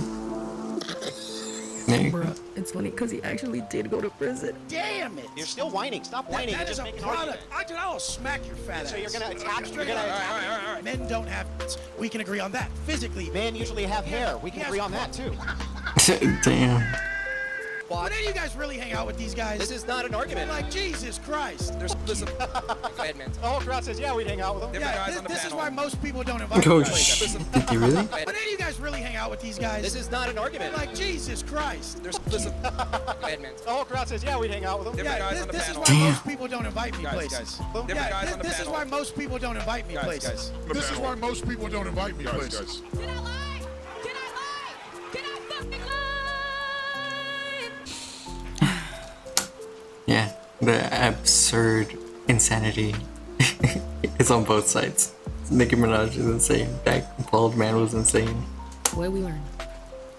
What did we learn? Can anyone in the class answer? Now, the reason why I repeated that last part for y'all is because when you act like how these alpha male manosphere content influencers tell you to act like, that's what happens. No one likes you. No one's trying to hang out with you. The whole crowd literally was like, yeah, we're gonna hang out with the other guy, but not you. Like, bruh. Yeah, when you act like the little B word, no one's gonna want to be around you. You're just showing that your mentality is childish. You're showing that your attitude is completely just toxic. No one wants to be around that. Chill. What happened to being nonchalant? Like, bro really lacks emotional intelligence, and that's really cringe. This content single-handedly teaches young men how to be the most insufferable, egotistical people ever. And then when people look past all the money and the buffness and everything, they're like, wow, this person's actually really unlikable and I don't like being around them. They end up being even more lonely, therefore affecting your mental health even more. This is the result of consuming that content. This guy. This is why most people don't invite me places. And let me tell you something. If you think the real definition of a man is a man who walks into the room and everyone is tense and quiet and awkwardly looks around and is like, ugh, we feel uncomfortable whenever that guy walks in, that's not called being alpha or having power moves or whatever. That just means you're an asshole and people don't like you. Now compare that to a room being silent because they admire you, but also they feel confident enough around you because you radiate confidence so that they feel comfortable enough to joke with you, talk with you, connect with you. That is what a real man does. They add. They do not take. And they do not take by force, and they do not take violently or ignorantly. They are single-handedly setting you up for failure in every aspect that isn't financial, which are all the areas that young men need help in right now. And this is what happens when you are stuck in an echo chamber. You get so in your head and you only have one way of thinking that when someone challenges that way of thinking, you immediately jump to aggressiveness, anger, and defensiveness. And every single problem that we have talked about today, where it's dating, the extremism, the lack of empathy that we're seeing a rise of in a lot of these young men's lives, can be traced back to this type of content and this way of thinking, which isolates people to the point where they don't go out and find actual real men with real men advice. They don't go out to meet people organically for dating, and their so-called support system and friend groups are the same people that they go to reaffirm their current beliefs and do not challenge them whatsoever. And let me tell you something, if you are currently meeting the same type of women that supposedly all have BBLs and love Instagram, and you're still meeting the same type of men who supposedly are bringing you down or whatever, and and you just are a lone wolf because everyone's the same. Everyone's materialistic. Everyone is like not as deep as me. Let me tell you something. You are most likely the problem. If you are navigating this life and you keep attracting the same people over and over and over again, it's not a them problem. It's a you problem. There is something about you that you need to improve. And she's actually right about that. So many people nowadays complain about where have all the good women gone? Where have all the good men gone? And quite frankly, if you can't find at least one person who's decent, it's probably your problem.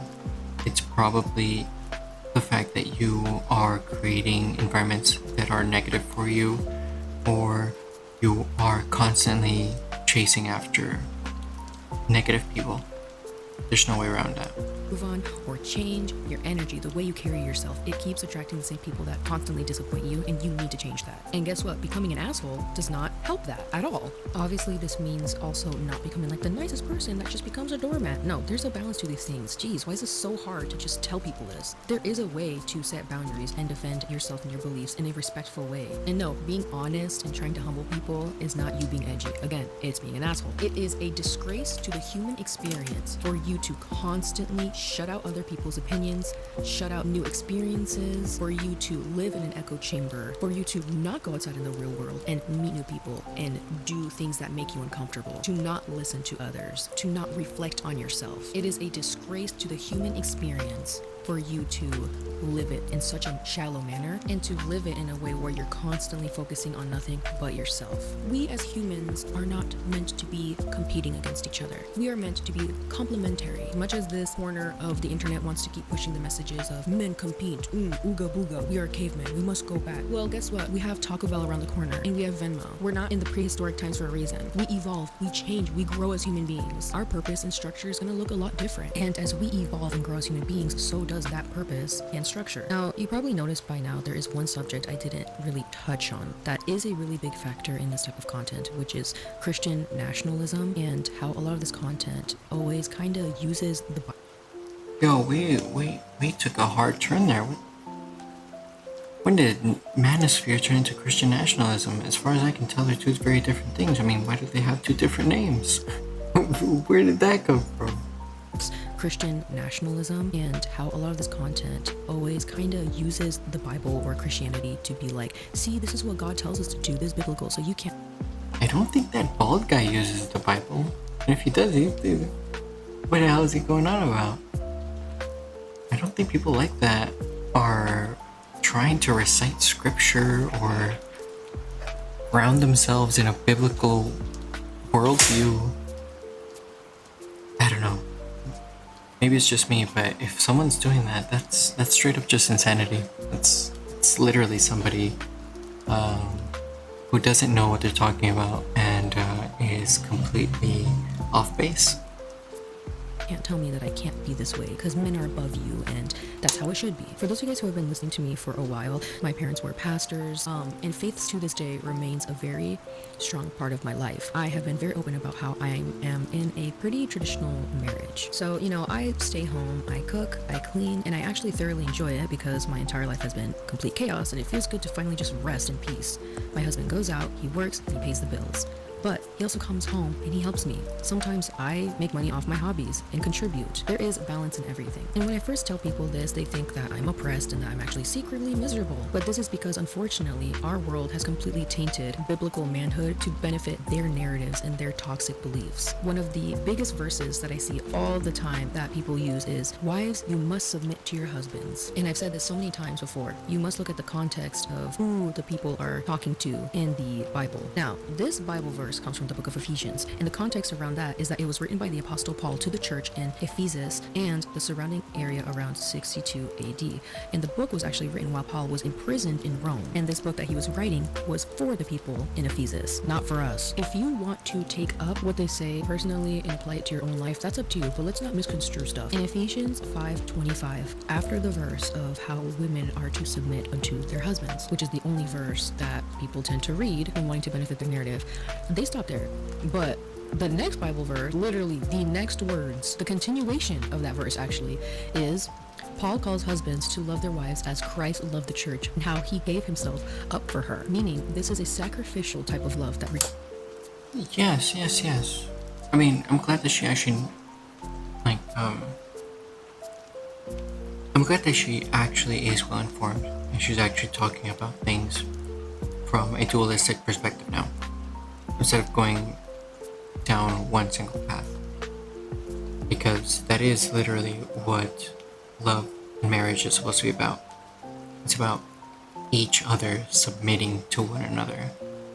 How is it that I'm going to commit myself for the rest of my life to one person if I cannot completely give myself up to them, right? Whether you are man or woman.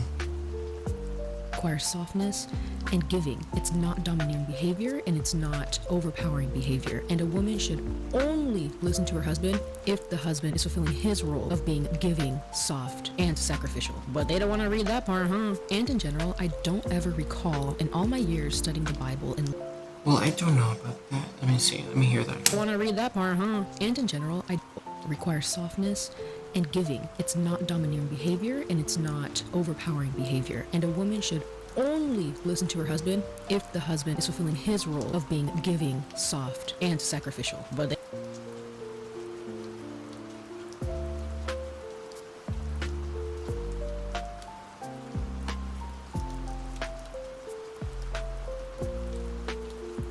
That's a little bit complicated.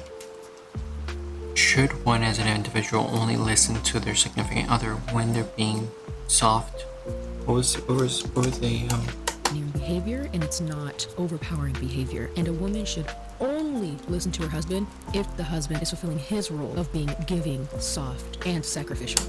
Giving, soft, and sacrificial. Should one only listen to the significant other if they are following this criteria? I don't think so. I think that one should always listen to a significant other no matter what. But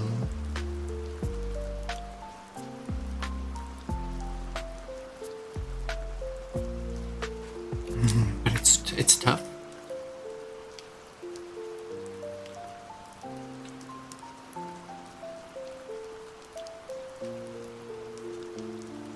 Should you remain with someone who isn't this though?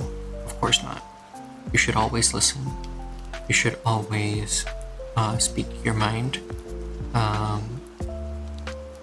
I don't think it is in any way healthy to go against somebody simply because they're not giving you what you need, or simply because they are not meeting the standard. You should always be listening and giving people a second chance. And when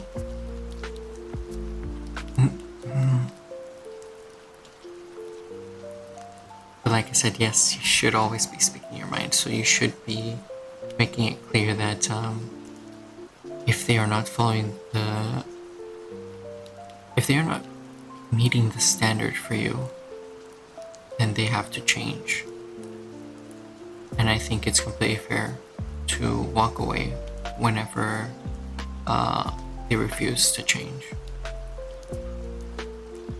But they don't want to read that part, huh? And in general, I don't ever recall in all my years studying the Bible and literally being a pastor's daughter where the Bible says to eat raw meat, listen to dubstep, and go to the gym, be racist, love your country, or pick women while they're down in order to be a good godly man. These people pick and choose whatever parts of warped Western Eurocentric Christianity is to them and then forget the rest. For example, if they truly cared about biblical manhood and being a godly man and going back to the times where Christ was part of our government in our schools and stuff, right? Which, by the way, was still corrupt because they still didn't actually study the doctrine. But anyways, if y'all actually cared about that, then you would follow in Jesus' footsteps. Biblical humanhood should be also biblical manhood, which is gentle and humble. Despite him being powerful, he lives to serve others, such as helping and healing those in need, and even washing his disciples' feet. But Jesus was also compassionate, commanding us to care for the orphans and the widows of the world. In the Bible, it literally says that all believers should be known by their fruit. And no, their fruit is not a golden Bugatti and a six-pack and yelling at their wives and being an alpha male. Actually, the fruits of the spirits in Galatians 5:22 through 23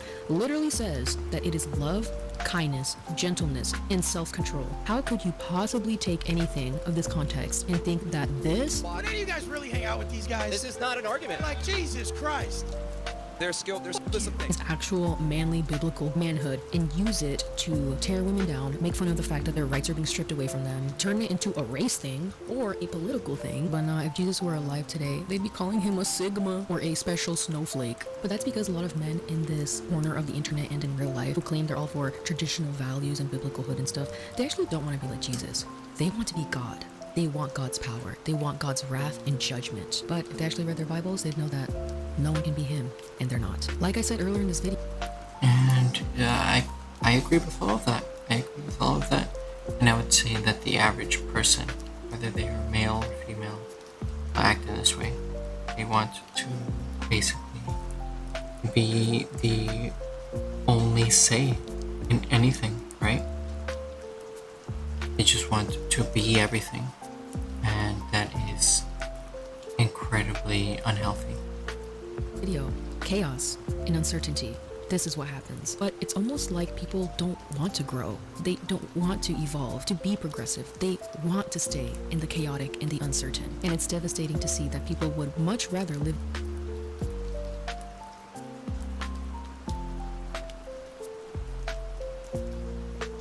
I don't know how progressive has anything to do with chaotic. I mean, one could argue that progression is, or at the very least can be, chaotic. Because when you progress, you move forward, you meet a lot of things that you come across a lot of things that you would not have expected. Because progression is inherently treading new ground. So actually, it could even be the opposite, right? If you want to be conservative, if you want to be set in the old ways, then you're actually rejecting chaos.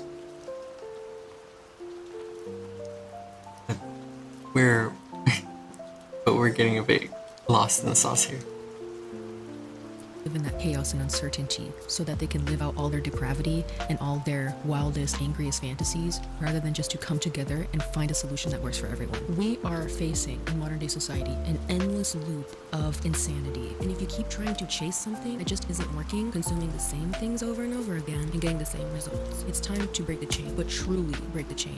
Actually break out of the matrix.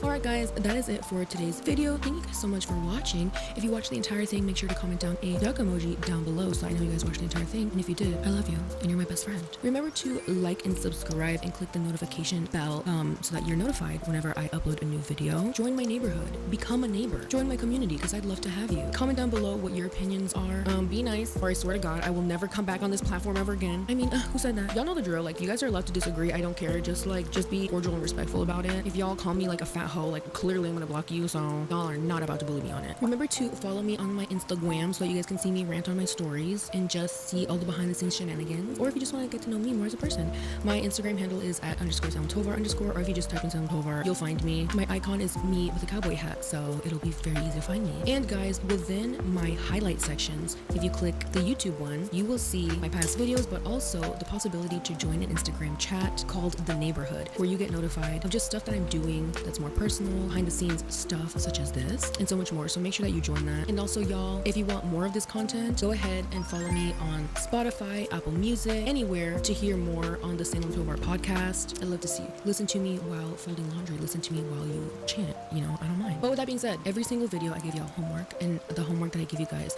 today is to just get off the damn internet. Like, after this video, just, get off the internet. But like, if you are gonna stay on the internet, like, keep watching my videos only, but other than that, thank you again for watching. I gotta go to bed because it is now 10:40. Yeah, I'm tired. I gotta go, and I'll see you in the next video. Bye.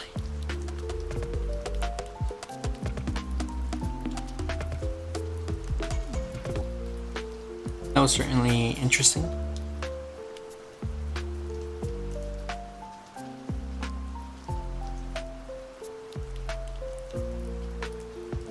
Now I'm gonna watch this video because I went on the homepage and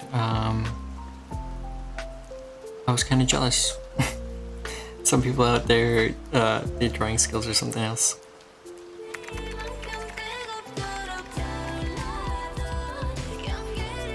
might actually watch this in full screen.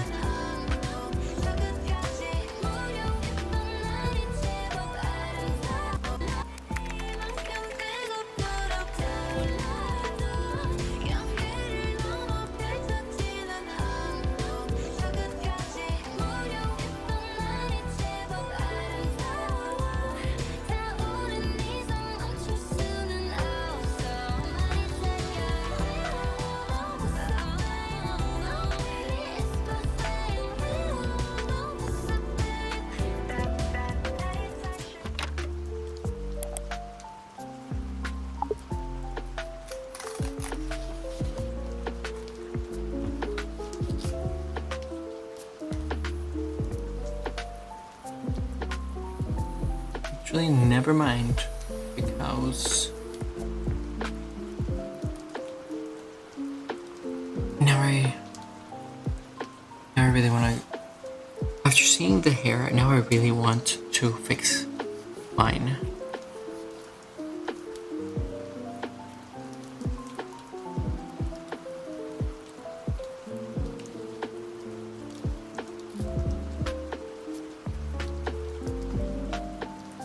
Problem is I'm not prioritizing the shape enough, right?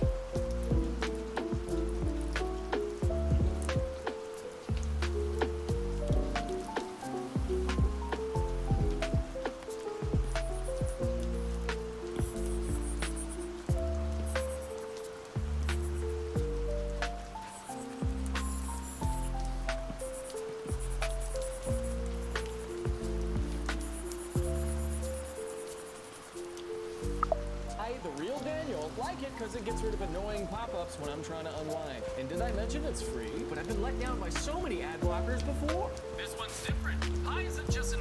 Nah.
Yetis don't exist. Ha!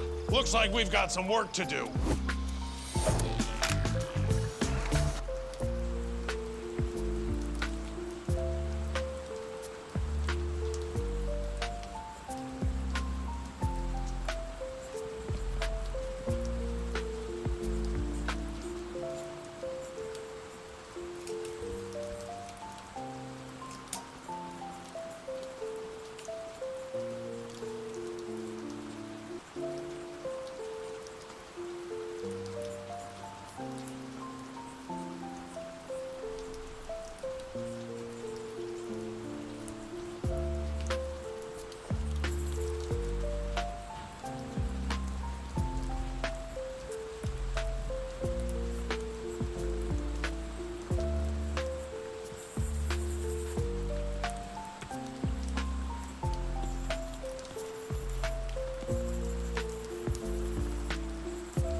Alright, so that actually got me to focus a little bit. Only problem is, I still don't really have a clue what the hell I'm doing. I'm gonna pause this for a little bit, and I am going to take a big ol' potty break because I'm about to piss my pants. And that is no joke.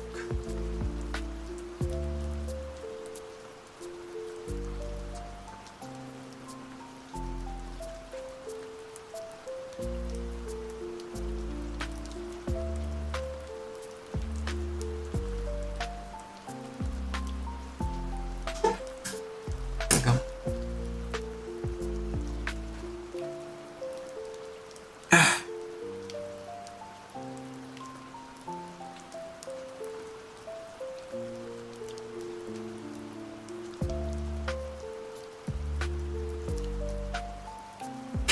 And off I go.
I have returned, and I have brought with me a snack. A chocolate croissant.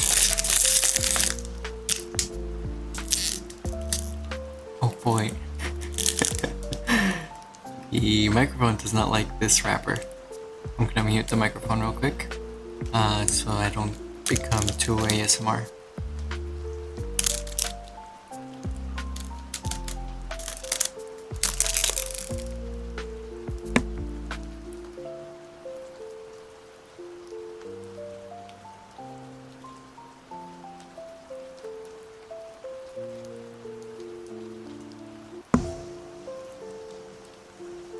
Got it.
Hey guys, welcome to my new video. In this tutorial, I will show you how to create this cool before and after effect in Wix Studio.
I really don't understand how people can use colors like this.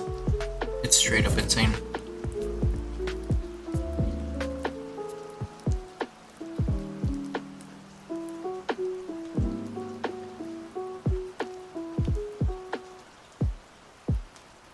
I think maybe because I'm a guy, I just can't,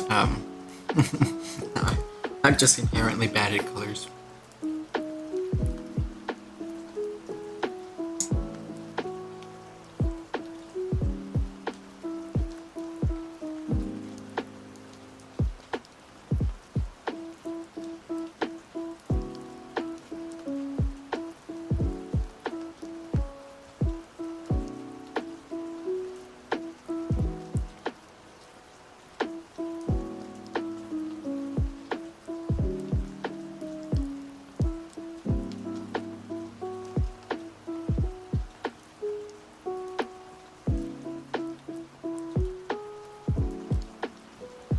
I wish I could paint like this, but I get so, I get really, what would you say? I have to have everything structured and organized, and to just go in and like paint like this, just drives me crazy. I mean, it seems like it's all being done on one layer, right?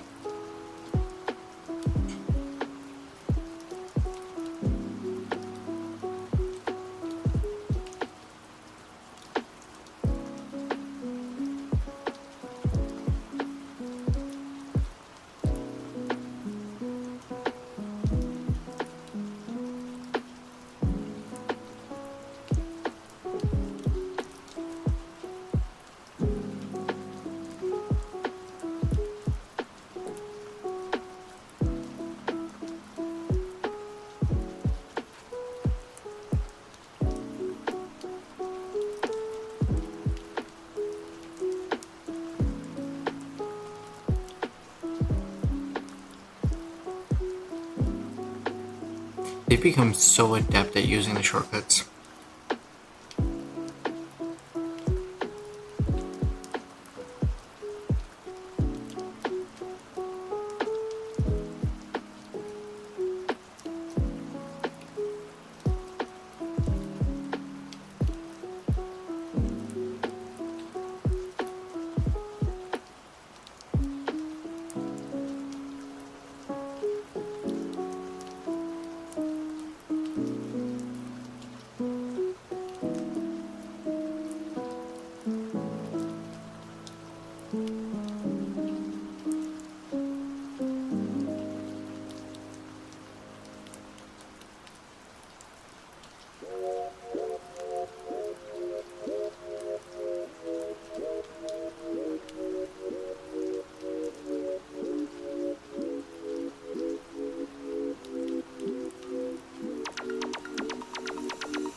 How?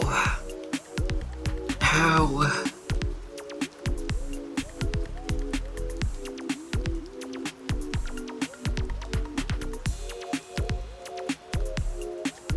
I think one of my biggest issues is the fact that I overcomplicate myself a lot.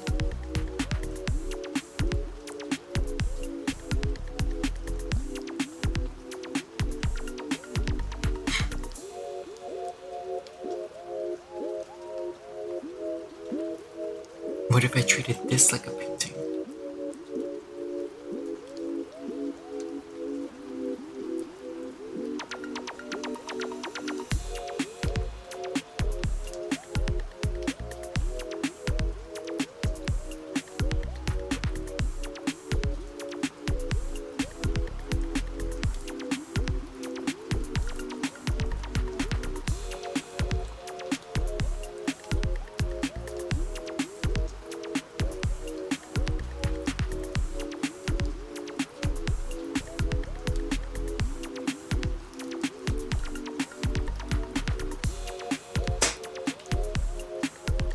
Screw it. Can I duplicate a folder? Unfortunately, I cannot. Oh my god.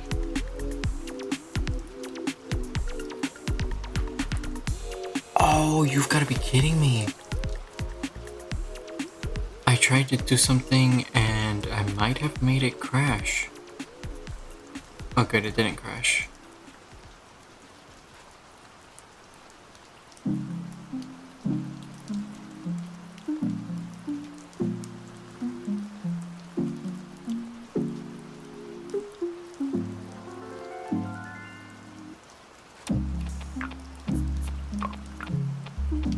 Oh, I was able to duplicate it. It was just being stupid. Okay.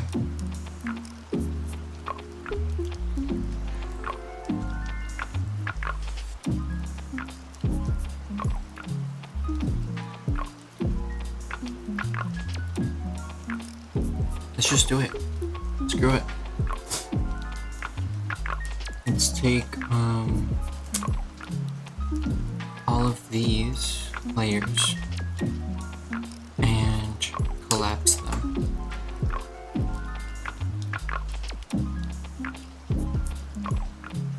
Jeez, it's all in one layer now.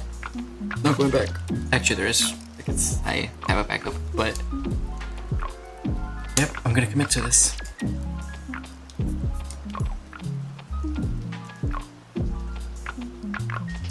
Let's just reduce the opacity on this layer.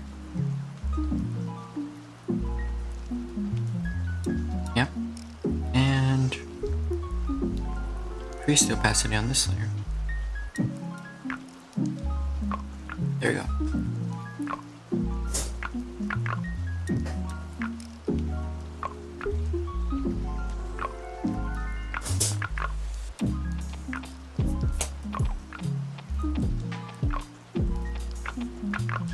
Sorry, miss, but I'm gonna minimize you.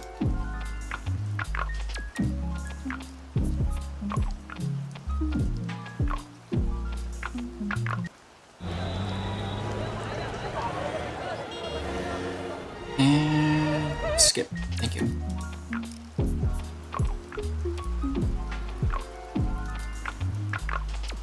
Alright.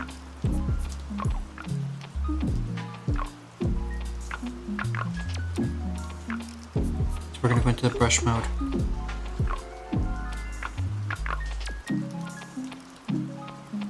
We're gonna turn on blending, we're gonna turn on dilution.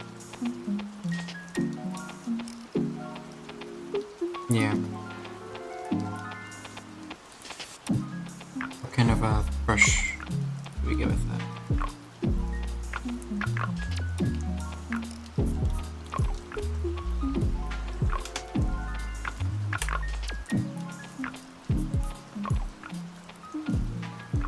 Seems good.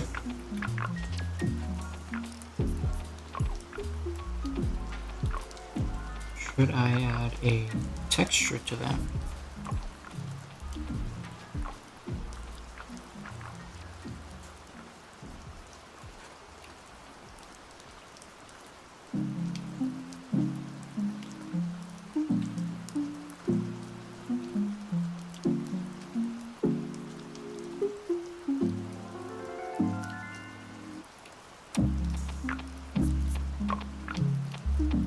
Ooh, I kind of like this, honestly.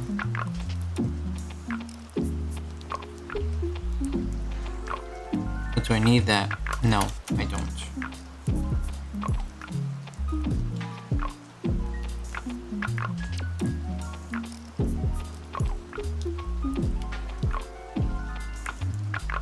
We're gonna keep this one.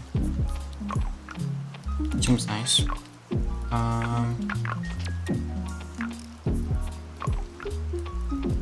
Should we do a paper texture? No, it's gross. We're gonna keep it as is. Then, the minimum density. I'm thinking maybe 10. Go to 15. 20. 30. Why not? Yeah, I think that's about right. We'll go to 45 and see how that does.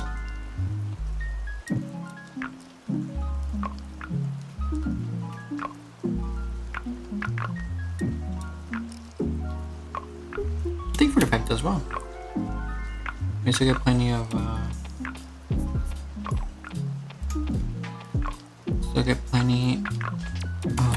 opacity with that.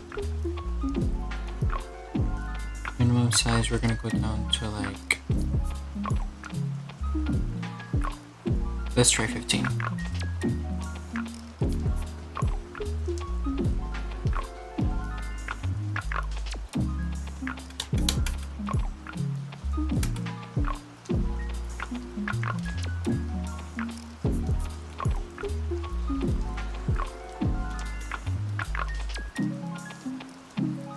Alright, we're gonna work with this.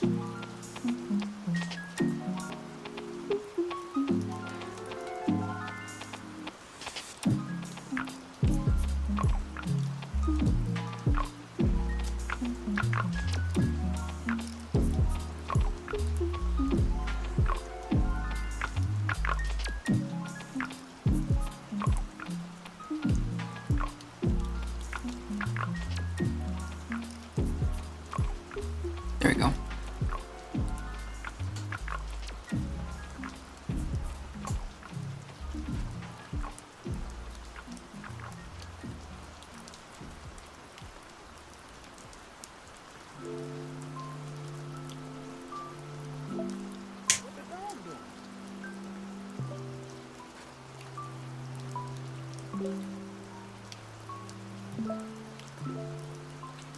Honestly, this is scary. This is genuinely scary for me.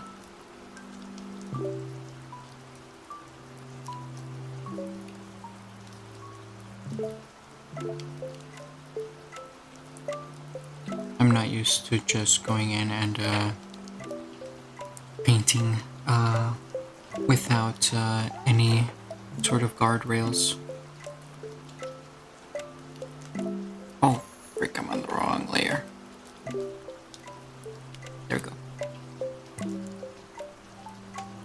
dilution might be way too strong.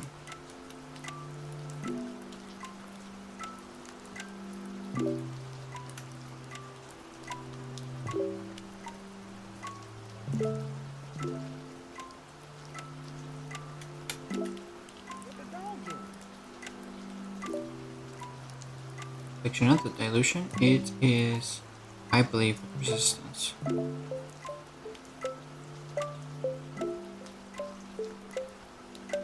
Yeah.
Customize and save with Liberty Mutual.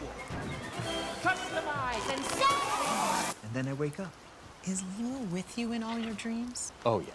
Only pay for what you need. Liberty, liberty, liberty, liberty. Experience the thrill of a spotless ride at Raceway Car Wash. Become a member to enjoy unlimited wash privileges, speedy member-only lanes, and the... No.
Alright, so now I completely screwed up my my brush somehow.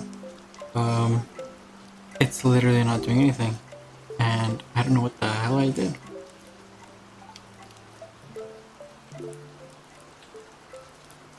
It's not the persistence.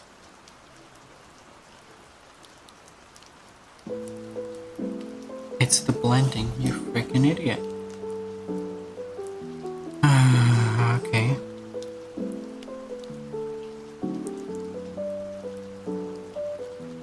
I don't know what the hell I did that for, that was dumb.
Is that it? I was kinda enjoying that. This is Blue Blueberry. I'm liking their videos.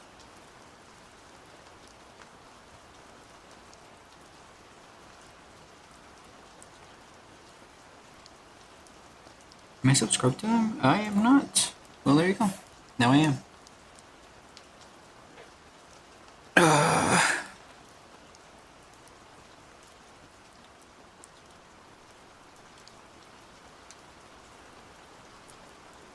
Let's see if there's anything else interesting to watch.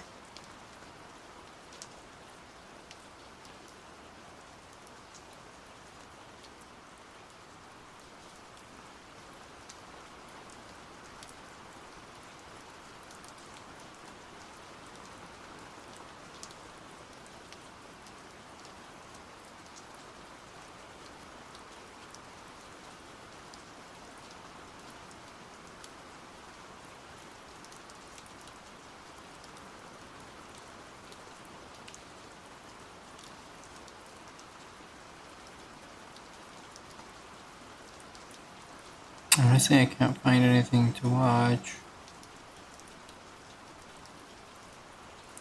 But does that matter? That's the question. Oh, Kirby lore.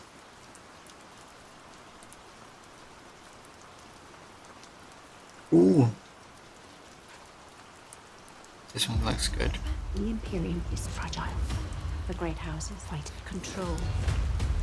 Hello, my name is Charles Jr., son of Charles Sr., and I am an avid musical hater.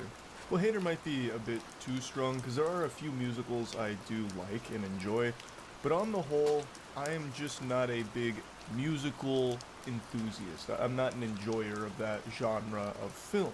I do see most of the new ones that come out, and I try and go in there with an open mind. I don't go in there angry with a big frown like the Grinch trying to find ways to steal Christmas, or the Fun Police making sure to rain on everyone's parade. But even though I approach these movies with a mind more open than goatsy, I'm usually just not having a great time watching them. You know, I'm not overcome with joy. It doesn't have me in my seat kicking my little legs up, going ballistic for it. I'm not doing the dances or anything like that.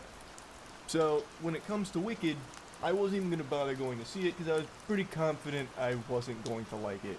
I know that it has incredible reviews, everyone is singing its praises, and I'm happy everyone's having such a good time with it. But you know the old saying, you could be the best, most beautiful, most delicious peach in the world, but somewhere out there there's someone that just doesn't like peaches. That's me. I'm that guy when it comes to musicals. You could be the perfect musical. Probably won't like you that much. It's just, I don't know, it's not in my DNA. So I was just going to sit this one out until Stream Chat wore me down. Over the last couple days, I've just been getting asked a lot, when am I seeing it? Charlie, you gotta go see it. Have you seen it yet? Even saying, Charlie, even if you hate musicals, bah humbugging them till the cows come home, you gotta see Wicked, you're gonna love it. Even if you hate musicals, you're gonna love this one. It's exceptional. With glaze like that, how could I say no? So, I went and saw the movie today, and let me tell you, is it the best musical I've ever seen, and did it finally open my third eye to the joy of musicals? Nope. Didn't. It's not a bad movie by any means, but this is like the most musical I've ever seen in my life. And like every time one song ends, another one immediately begins. And shocker, my least favorite part of musicals are the musical numbers. Like I don't like those sequences all that much. Like sometimes the music's good. Like there were a couple songs in here I was like, oh, this is kind of a boner jam. I'll snap my finger to that. But on the whole, it's just I'd rather it not be sung at me. Like if this was a video game, I would be skipping all of the singing cutscenes. Because I actually do like what's in between. I actually think the visuals to this film are pretty fucking cool. And I thought it had a fun story. Like, it's not like the deepest or most complicated thing. It's all very predictable, but it's executed very well, which makes it super effective, and its underlying themes are conveyed and done really well, too. Like, all of it's just super solid overall, which is definitely thanks to some super strong performances from the cast in the movie. But man, I just always roll my eyes and sigh when a musical number breaks out, and they are breaking out more than my face with acne as a 13-year-old boy. It is anytime a character is experiencing anything or feeling anything, it needs to be verbalized and sung about in a song. It just feels so unnecessarily frequent here, where anytime any character experiences anything, no matter how small, it's about to get a whole fucking ballad based around it. Like, even just straight up nothing burgers. Like, you'll have Galinda, you know, go hog wild singing like, oh no, I've done it again. I drank too much milk, now the bubble guts have set in. I bloat from lactose, now I don't know where to go. And then it'll be like a back and forth duet. Well, what about Oz? What about him? Maybe he'll help. No, he cannot. My enzymatic processes are shot. It's like, come on, like this is such a nothing song. Like you're singing a nothing song right now. If I was doing a musical, I'd have the musical numbers be there for just like the big moments to elevate them and heighten the emotion. But here it's like everything, and I know people love that. It's just not my cup of tea. Like there's a song in here, like in the middle, not the middle, it's more towards the beginning, but like there's a song in here where the bad boy rolls up, the prince, you know, pop collar type shit, and this guy, he slams ham. This guy's like the pussy magnet type dude, so everyone's like fawning over him, and he goes into the library, and he's like, yeah, reading is for nerds. We don't like to read. No, we just don't want to read because they're not teaching us right. And he's like kicking books around. I mean, that's not actually how the song goes. Like, it's obviously a much better, higher quality song than that. But, like, it's a fucking 4 or 5 minute song. It feels like all about him wanting to stay stupid. Like, the song, one of the lines is literally, like, how great it is to be ignorant. It's like, yeah, we love to not think. And it's like, come on. Like, you can get that character trait across without, like, this long, silly song about, like, we don't want to think. You know what I mean? But, like, the dancing's cool. Like, that one has some cool dancing. You have people in the background, like, doing this and, like, sliding around on books. Like, that's kind of cool, but it goes on for so long, and I just do not want to hear a song about it at all. Of course, every song's not like that. It's just that one really stuck out to me as a, what the fuck? Why did this one need a song? The joy of being dumb, you know? Like, it didn't need this long of a musical sequence. But, like, I didn't hate the movie, right? Like, I don't hate it by any means, but I just don't like musicals. It's just that simple. It's just not for me, and that's okay. Like, I think it's totally fine that I don't feel the same way about this movie as most people do. I can see why people would really enjoy it. If you're into musicals, this seems like one of the better ones that's come out recently. It's based on a beloved play. Like, I understand all of the reasons why people are loving it. I get the hype. I'm just not on that hype train. The conductor hasn't gotten me on board. I am just not a musical fan at the end of the day. But I gave it a chance. I don't regret it. Like, I don't think it was a waste of time or money or anything. Like, I wasn't miserable by any means. So yeah, just wanted to give you a little update on what happens when a guy who doesn't like musicals goes to see the most musical of musicals. Kind of plays out the way you'd expect it to play out, really. I don't know if there's anyone that's necessarily super surprised that it's not like my favorite movie of the year or anything. But yeah, that's really about it. So yeah. Perfect! Interesting. This is wild. Wicked. I was blown away that there was a school for non-traditional students at an Ivy League university. Wow, I didn't know that either. Well, that wasn't actually as funny as I thought it was gonna be.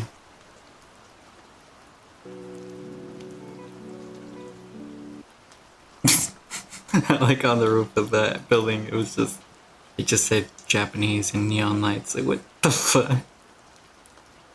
What the hell is this?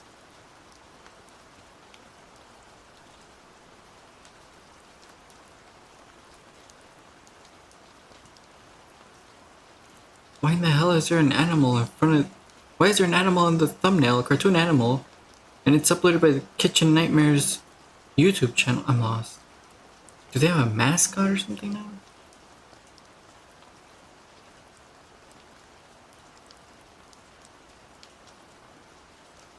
What's this about? Let's see it.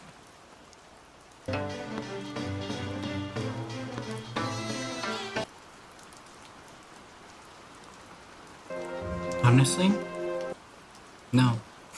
Sorry.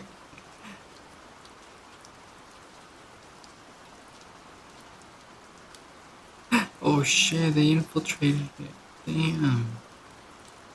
Now I've had enough Manosphere for one day.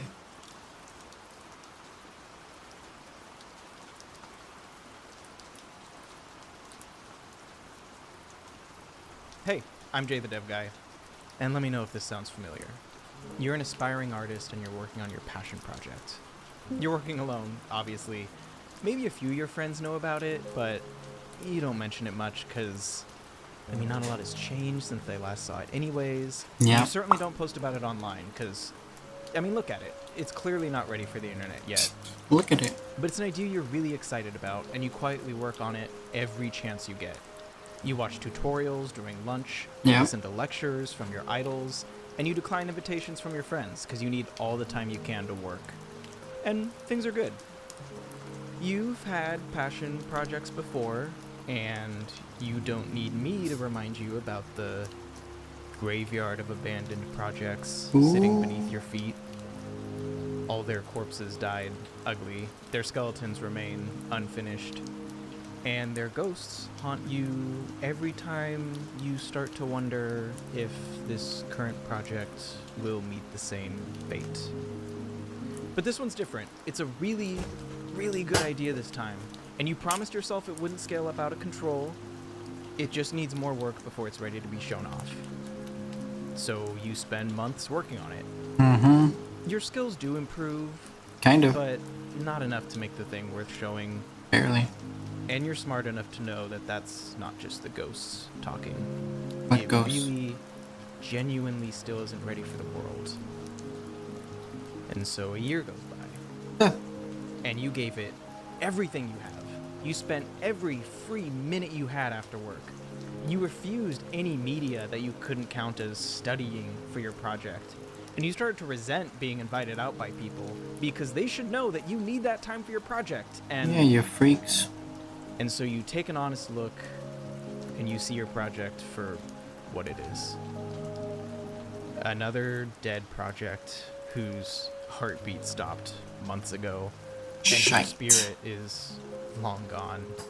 No way. It's ready to be buried in your graveyard of abandoned ideas, and you wonder if you can even call yourself an artist if you've literally never created anything that another person can see or touch or smell, feel.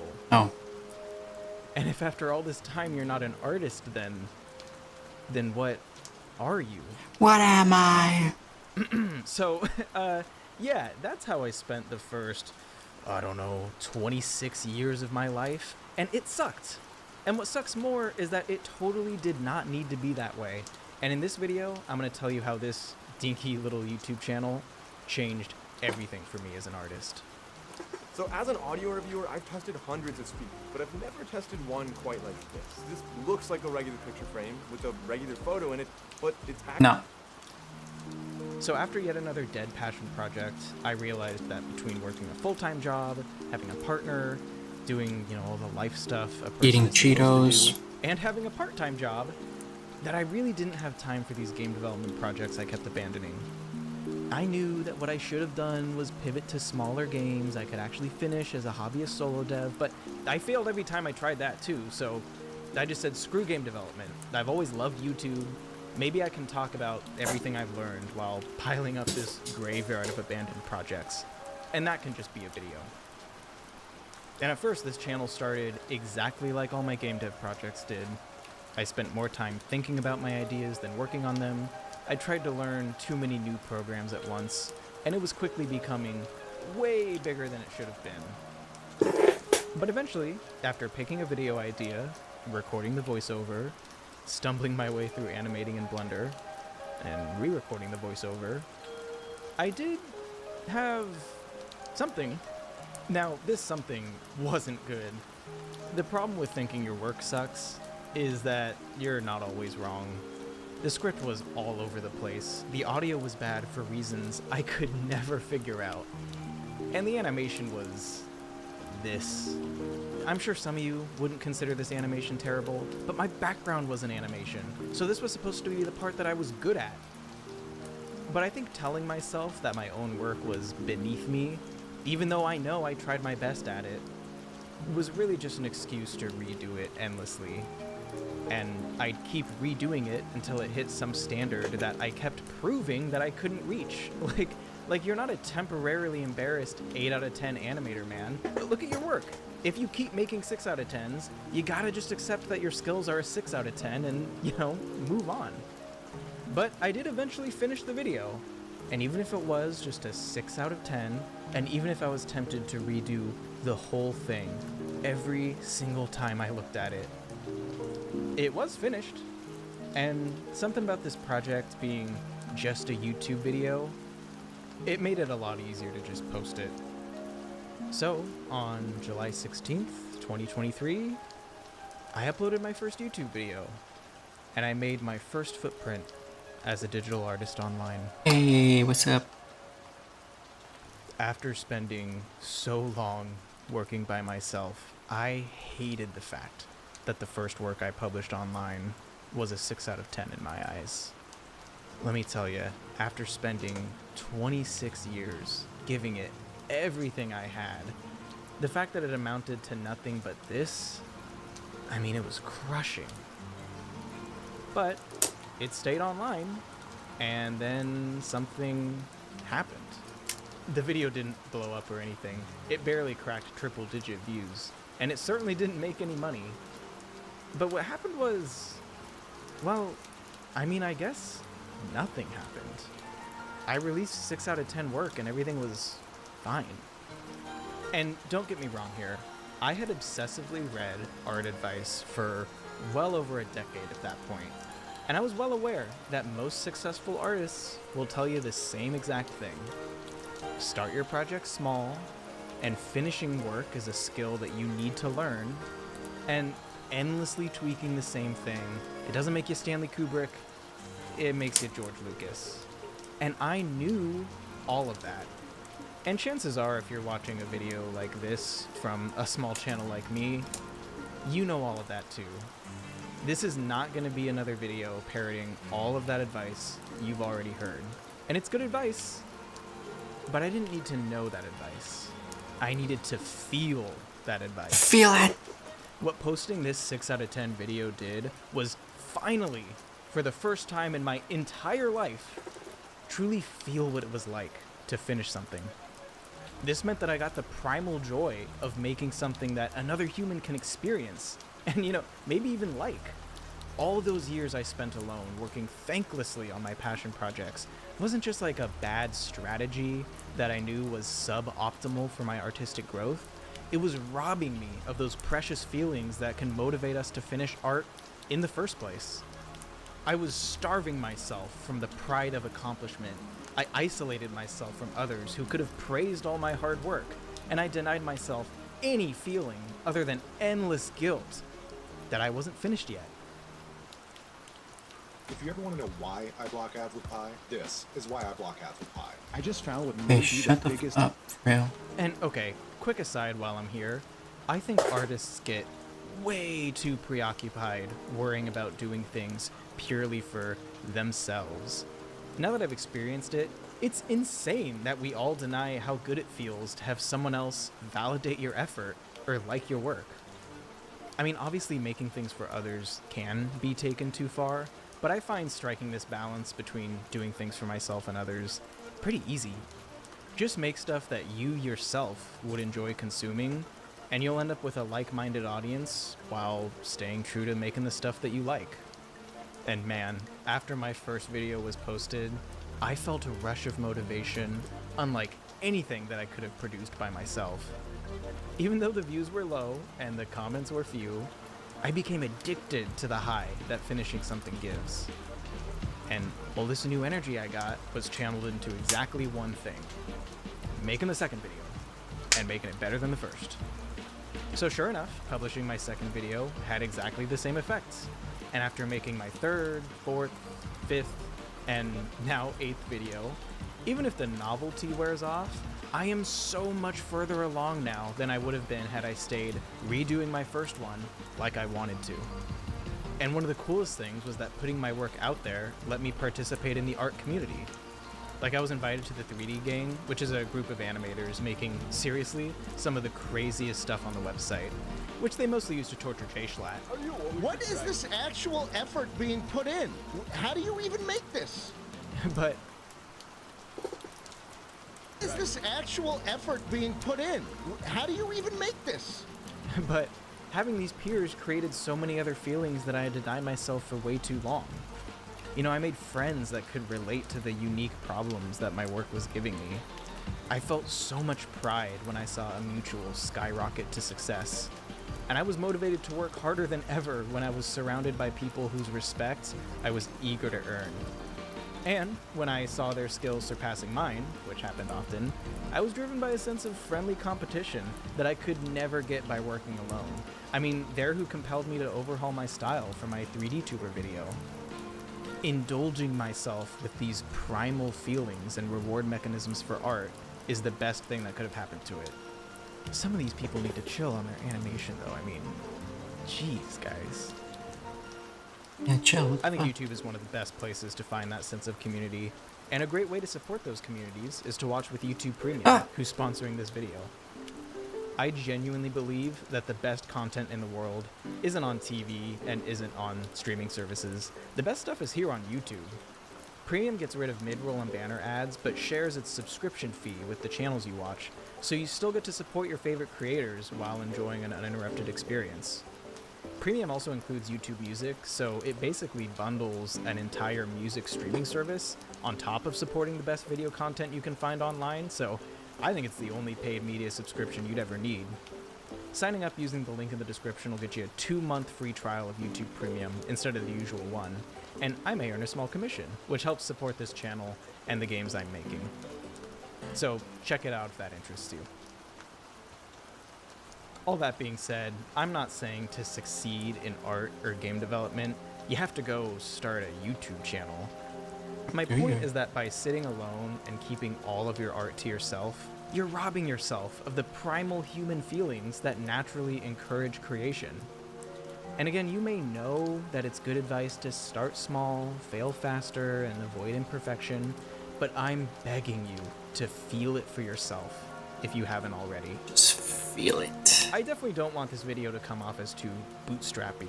Even if you manage to post online, it's still really, really hard to hustle your way out of all the crap that makes creation so difficult. I mean, I still haven't. I'm doing everything you see here in between a full-time job, relationship, and normal life stuff. And it's crazy to me that people pull this off who have it a lot harder than I do. But what I do want for this video to be is advice for my former self. You know, I was already spending the time working on my creative projects, but if I had known how rewarding the feelings that I kept denying myself were, I'd just be a lot better off artistically now. And I want to be clear here, you shouldn't just finish stuff for the warm and fuzzy feelings. The advice is good advice because it actually works.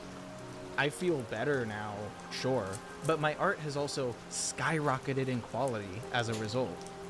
My rule for myself right now is that when something is an 8 out of 10, it's ready to be released.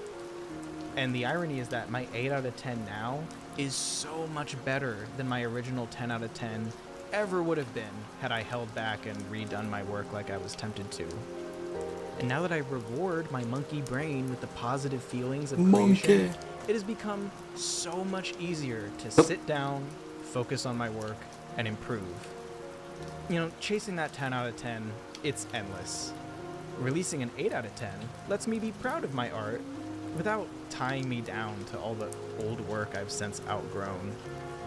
And for me at least, I'd rather have a catalog of 8s than a brain full of 10s. I spent plenty of time living that way, and this is just so much better. And without a doubt, the most rewarding part of putting myself online has been interacting with fans. I draw these profile pictures for certain tiers of my Patreon, and it led me to the biggest realization of my career so far. You know, I got paid to draw someone's persona. And drawing a persona is like a pivotal stepping stone in a digital artist's career. It is?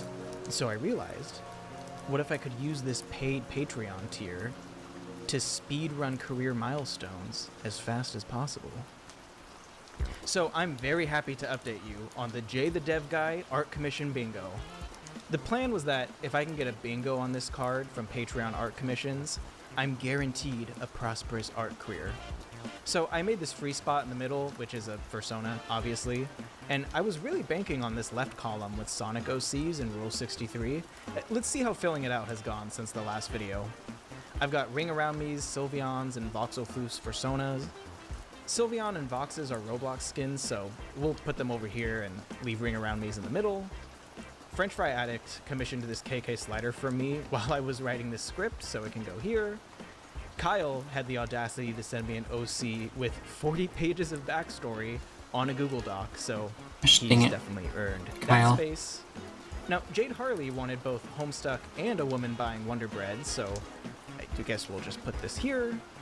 And the real Dirk Strider is really doubling down on the speedrun strats by commissioning Dirk Strider from Homestuck, gender bent for Rule 63, in a weirdly specific pose, wearing a My Little Pony outfit, and hitting the muscle lady spot if I can fit. So I've also done a few commissions that are just for support without bingo maxing, so thank you Sebastian, Spygun21, and Corey. I appreciate the break.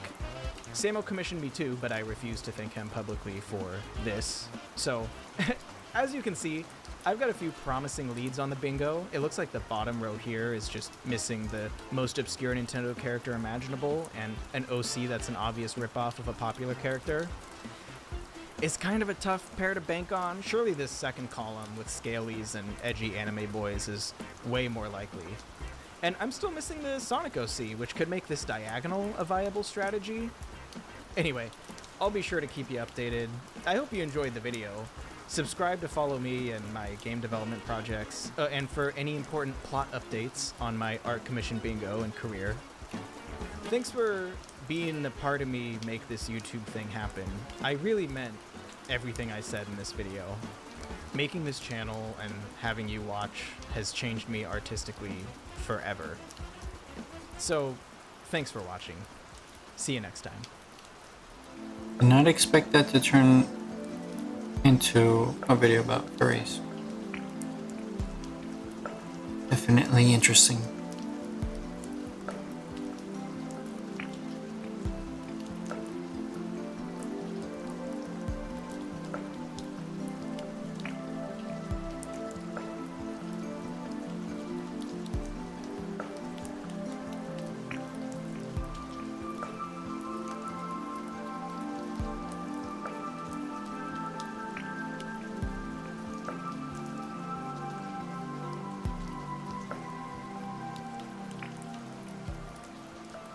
I think this is what I was missing. For a little savings, I Specialist Miller buys in bulk. really needed For a lot of savings, she to bundles her home just auto insurance with paint. USAA. Putting more money back in her pocket? That's what we're made for. Call for a quote. Shut up.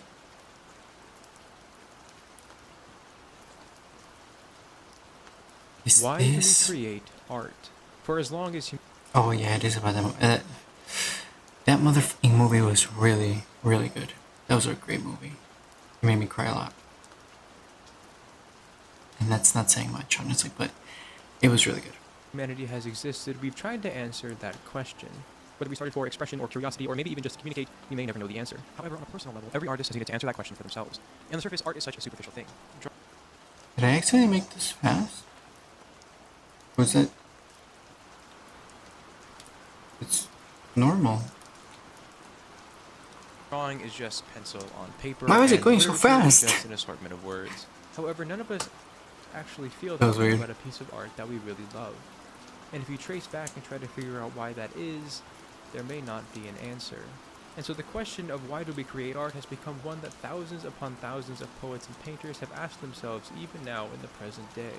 And that very question is the one presented to us in the 2021 one-shot manga and 2024 film, Look Back. The story follows a young girl by the name of Fujino who writes weekly manga for her 4th grade newspaper. She loves to write manga, but maybe even more specifically, she loves the praise and admiration she gets from her fellow classmates, reveling in their compliments and posturing her skill to make her seem better than she is. But eventually, a teacher asks Fujino if she would be comfortable giving up one of the manga slots to a child by the name of Kirimoto, a little girl who hasn't been able to come to school but still wants to draw anyway.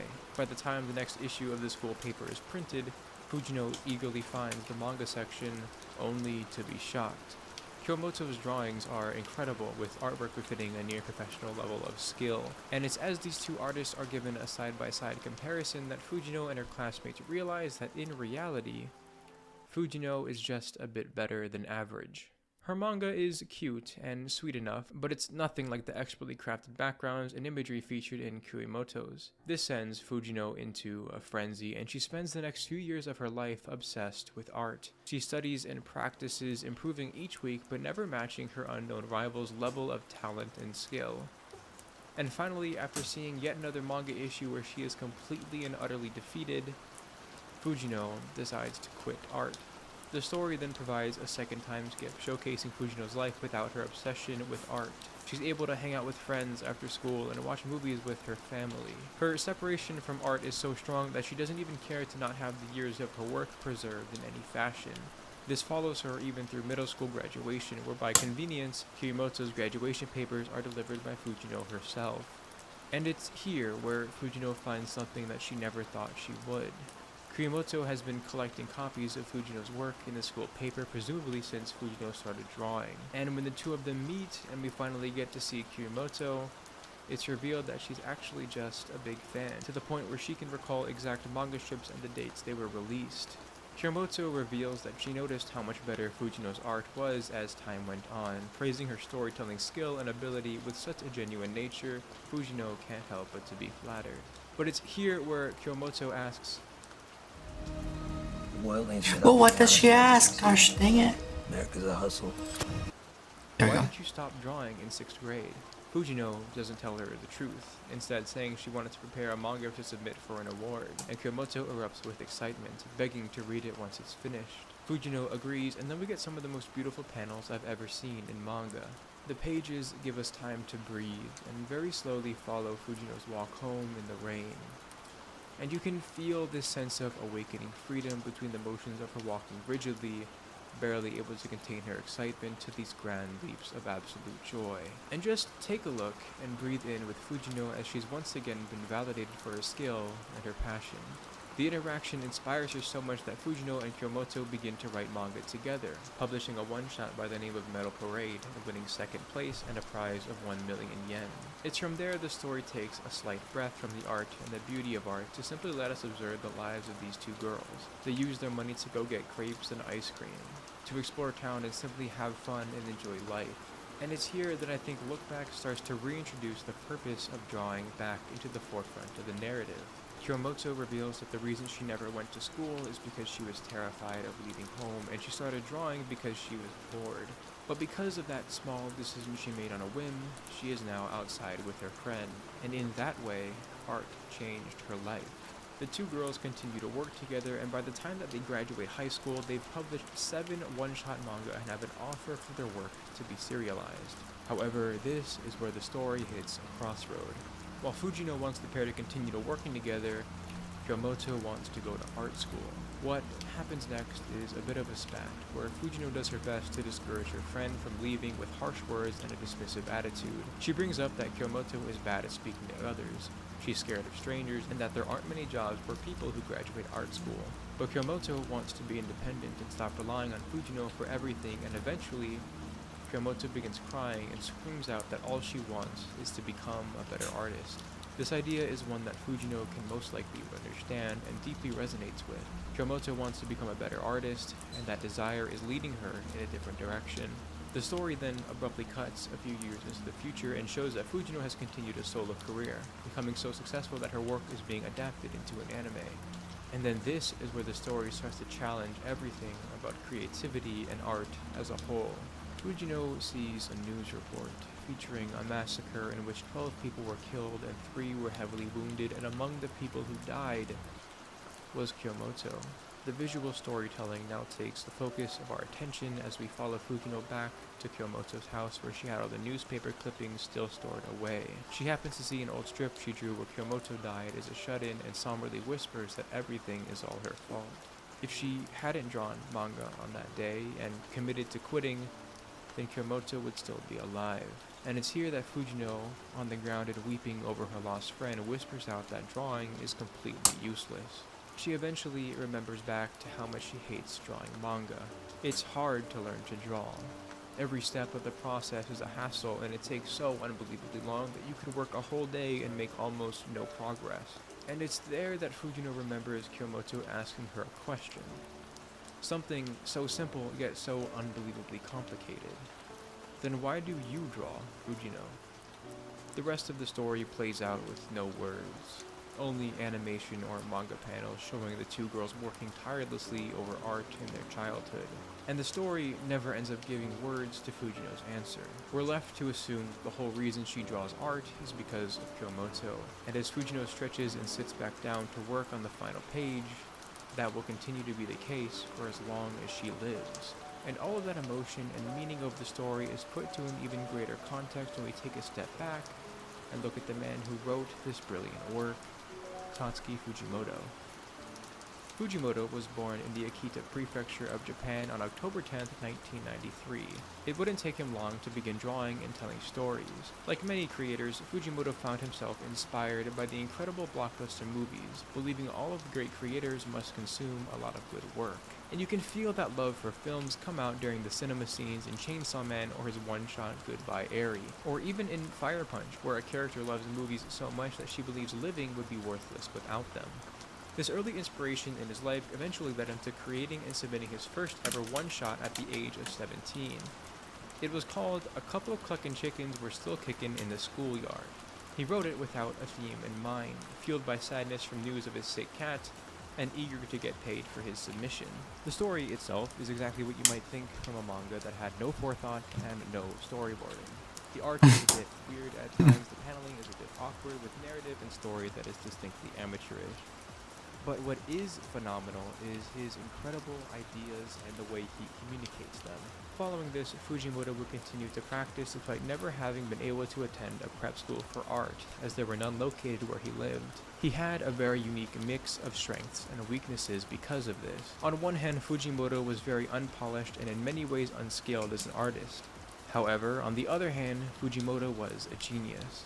That aspect of himself being easily noticed by the editors all the way back when he was 17. A comment from the editor who worked on A Couple Cluckin' Chickens Were Still Kickin' in the Schoolyard said this about young Fujimoto. Quote, "His ideas are incredible. However, the structure that comes from the storyboarding is lacking. The fact that the point of view changes between characters so frequently also makes it difficult to read." Seeing comments like this reminds me of the scene in Look Back where Kyomoto tells Fujino that she is a manga genius despite Fujino herself struggling with the value of her art and what it means. If you haven't noticed, Fujino and Kyomoto each contain 4 letters of Fujimoto's name, and I don't think that's an accident. To me, it's very clear that what he's writing about in Look Back is very personal and intimate, and that is incredible. It's very rare that we get a tender look into a creator's mind and insecurity when it comes to the creative process. And I think this comment stayed with Fujimoto and continued to be a weakness of his for a while. Look Back was written in 2021 after the serialization of Chainsaw Man, but that moment still feels so reminiscent of that editor's comment from when he was 17. Look! This holiday season, Disney Plus has gifts for the whole family, like these uninvited guests, these besties, and so many more wonderful presents. Now, save big on the Disney Plus Hulu bundle with this special Black Friday offer. Just $2.99 a month for 1 year.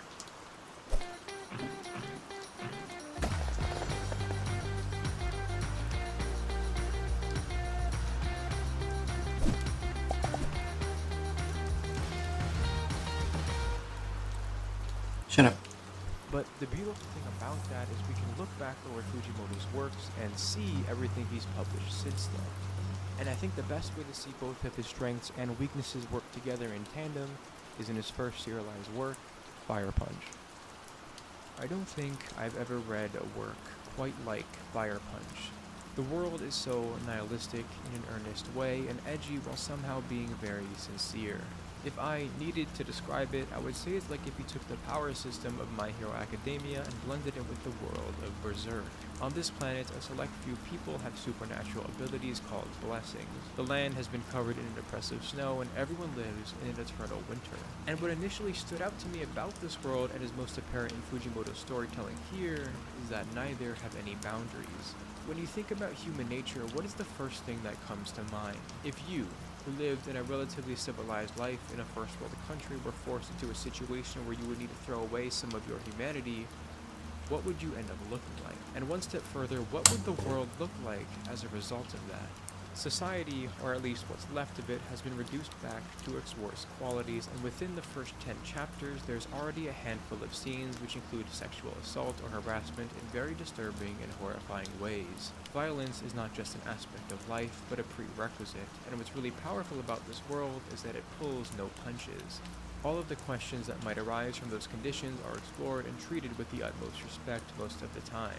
People have become obsessed with pleasure in order to find relief from this terrible world, with things like or child abuse, common horrors that these people are forced to fight against. Incest is a part of life with no parents to guide or no moral code administered, and humanity treats each other in such vile ways that are incredibly visceral to read. In this world, people who have powers are abused by those who do not. Take Agni, the main character, and his sister Luna, who, before escaping, are used as a fuel source thanks to their regenerative abilities. Their bodies are chained up and frequently dismantled in order to be used to keep the town warm. Even after they escape, that idea of being a renewable source is so ingrained into them that Agni takes his sister away from their home every day, where he cuts off his own arms in order to feed everyone he cares about. And what's captivating about how Fujimoto portrays these ideas is that no matter how edgy or disgusting the elements are, they are all treated with such incredible care and authenticity. You can feel the tragedy spilling from the pages as you read, and Fujimoto's genius ideas and unorthodox thinking really excel in these bizarre and bleak worlds. The absolute best example of that in the story being the main character himself, Agni. Like I mentioned, the series is called Fire Punch, so you might think that the main character of the story titled that will somehow have superpowers that is related to fire. But like I mentioned earlier, it's not. Agni's power is regeneration, and after his town and everyone in it is murdered by a gifted with the ability to unleash an eternal flame, Agni is the only one who survives. But not in the way you might think. While Agni is set on fire because of his strong regenerative skills, every time his skin burns, it comes right back, and he's left in the snow presumably to burn forever, the pain fresh and unbearable with each passing moment. And from there, he spends a total of 8 years desperately trying to hold on for life while constantly being on fire until he fully adapts and can move freely again. Only now his entire body is constantly being burned and constantly healing itself. The ideas and concepts at play within the world of Fire Punch are so unabashedly raw, unique, and brutal that I think that Fujimoto really excels when piloting a story with that tone. He has this incredible ability to strip things down to its purest form, whether it's the ambition for revenge expressed through regeneration, Denji's desire for love and humanity explored through the ability to transform into Chainsaw Man, or Fujino's tender insecurity around her art and creativity. His storytelling skills are so good that his peers often praise it. Ishida Sui, the author of Tokyo Ghoul, Murata Yusuke, the artist of One Punch Man, and One, the author of One Punch Man and Mob, have all read Fire Punch and echo those same sentiments. In a way, it's like he breaks down the concepts to its purest form, then reshapes the world and character around them so that the audience is able to see and feel all of that raw emotion. And in that way, I think Fujimoto really is a genius. But there are sections of Fire Punch where the story feels like it's failing to live up to the intentions it had for itself. And I think if you look closely enough, you can feel that. In a way, it's almost like this genius is restrained by his own abilities. And that idea is very much reminiscent of the relationship between Fujino and her art. This little girl who is obsessed with becoming better, so she is able to properly communicate what she wants through her creativity. And while that may seem like a leap in conclusion, I'm going to prove to you why it's not. Fujimoto appeared in a 2-part interview all the way back in 2017 with one Samura Hiroaki, most famous for his work on the Blade of the Immortal manga. And what's really interesting about this interview are both the topics of discussion and the timing by which it happened. At this point in time, Fujimoto had not yet written Chainsaw Man and was not yet finished with Fire Punch, meaning that these years are very tender and special for Fujimoto himself. And I think the biggest way that is expressed is how he talks about his relationship with art. While he's barely into the interview, Fujimoto shows his hand very earnestly, saying, quote, "This is the first time I've had an interview with another creator, Samura-sensei.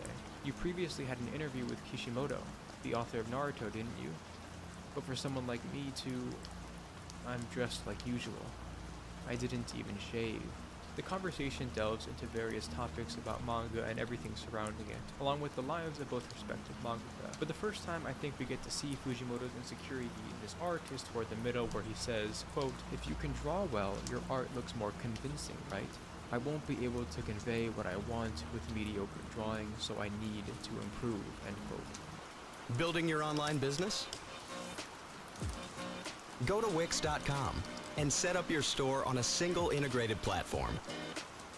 What's really interesting about this statement is you can feel the frustration and insecurity coming from that sentiment. In an earlier line, he expresses his frustration over not having enough time to really dial in his background or having learned enough. This insight into his mind and thought process continue with the following sections of the interview, where he asks if there are any secrets to drawing, along with expressing his frustration that his art is weak in comparison to others, saying, quote, "When I see a good artist, it makes me think that they must be cheating somehow. Like they got to redo their life or something, or else it wouldn't be possible to achieve that level of skill. There are a few people I think of like that, and you're number one. Another one is Kim Jung-ji. I feel like they all must have sacrificed something in their lives to get more time to draw." If the parallels to himself and other artists compared to Fujino and Kyomoto weren't obvious enough before, I feel like now they're almost impossible to miss. Interactions like this continue, and we get a taste as to where Fujimoto's insecurity may come from. While lots of other mangaka go through prep school and have the opportunity to improve through traditional means, that wasn't the case for Fujimoto.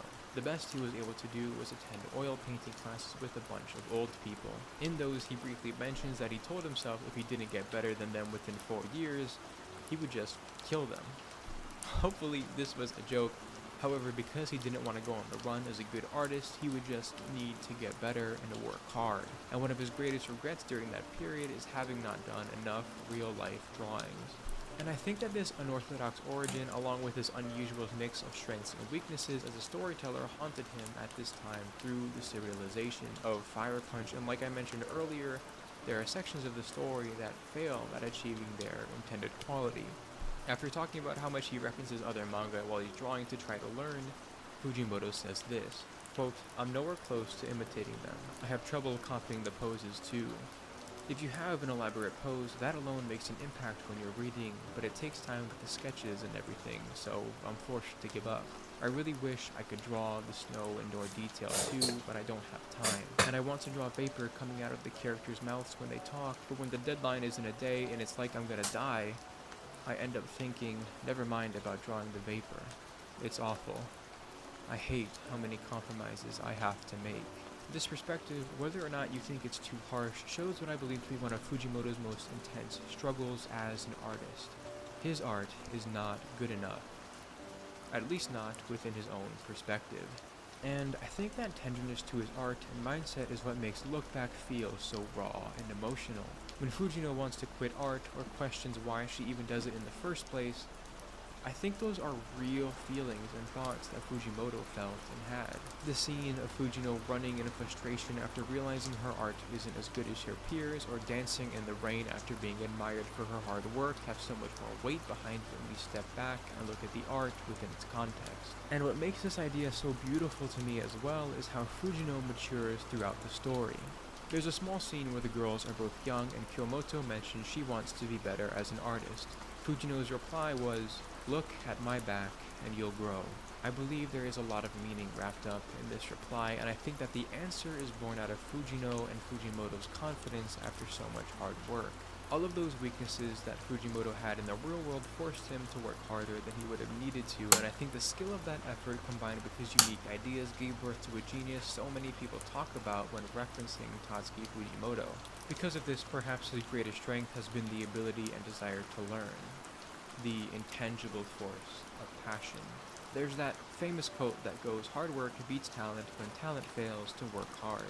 I believe with all my heart that quote is generally true, but the undertone of that is in a world where both parties work as hard as reasonably possible, there is still something else that will inevitably separate the two people. But there's another quote from the manga grappler Baki that I think better puts towards the idea in the first statement. That quote being, "Someone who works hard can never beat someone who enjoys himself." The idea being that if hard work beats talent, then passion will beat hard work, because mere effort cannot withstand the burning ambition of inspiration. Some of the people who have worked under Fujimoto in the real world, or in other words looked at his back, this man who never went to prep school or never worked as an assistant, helped teach and work with Yuji Kaika, the author of Hell's Paradise, Tatsuya Endo, the author of Spy Family, and Yukinobu Tatsu, the author of Dandadan. Something like that is unorthodox and shouldn't happen, and yet it did, because Fujimoto was the one who did it. And so if we can safely assume that Fujino is Fujimoto's close stand-in within the story of Look Back, what is his reason? Why does he draw? Well, we couldn't ever know unless he told us with his own words. I think that the answer is clear. Fujino looking back on Kyomoto could very well be likened to Fujimoto looking back at movies. Like I mentioned at the top of the video, Fujimoto loves films and the stories those movies told him. In the interview he mentions that seeing them makes him want to tell stories like them. And so I think the reason Fujimoto creates isn't all that complicated. I believe that Tatsuki Fujimoto draws because he is inspired. He saw or experienced something that made him want to create, and so he did. And that passion burned within him and took him from someone with no time in prep school and almost no practice on the human body, with no work as an assistant, and turned him into one of the most dynamic and amazing mangaka in this generation. His lacking of talent or skill didn't matter because he enjoyed himself. Maybe not the hard parts, maybe not the process, but the feeling of being inspired and telling a story through his own art. And I think the reason Look Back was so inspirational for me is because I relate to that. I remember when I was 13 and I finished the Red Pyramid and I immediately just started crying. The story was so good and the idea of stories were so beautiful that I wanted to share that with other people. I've written 7 books as of now and self-published 2, but I have also struggled with the weight and the feeling that my art simply isn't good enough. Hey, Ryan Reynolds here for Mint Mobile with a very exciting Ryan announcement Reynolds, for parents what everywhere. is wrong It's with called you, Mint. you monkey? Seeing Fujino walk through the same path I did, although through a very different art form, was very relatable and personal. What I believe to be Fujino and Fujimoto's reason was also mine. That feeling of needing to create just because you're inspired. And so, before I end this video, I have a question for you. Why do you create? The exact reason doesn't need to be the same as Fujino, Kyomoto, or Fujimoto's, but I think that for every creative person, it's worth looking in the mirror and asking that very hard question. And I think that the great thing about that answer is, it doesn't really matter why. Maybe you just want to be known as a great artist, or maybe you think it's a great way to make money. It could be because you just want to have a hobby, or because you think it's fun. I do not believe the exact answer matters, but I think having that answer does. And if you don't know what the answer to that question is, don't you want to find out? The Earth has existed for thousands and thousands and thousands of years, and throughout all of that time, you are alive right now. On a literal, anatomic level, there has never been anyone like you who's walked the face of the Earth, and there never will be again. So if there's a story within you that wants to be told, whether YouTube videos or manga or novels or paint, it deserves to be brought to life. For this brief time that you are on the Earth and you are alive and breathing, for the 5 or 5 million people that will see what you made, that story should be told. Art doesn't have value because of how many people see it, but because of how many people couldn't have created what you can. And everything you can do is completely and wholly unique. If you enjoyed this video, consider subscribing or checking out some of our other work.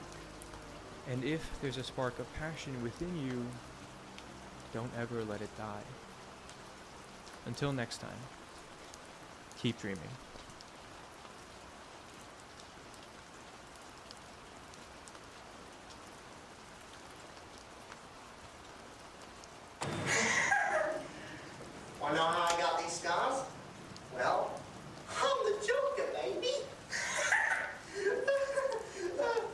What the hell is this? I'm glad I got out of there. What the fuck? What?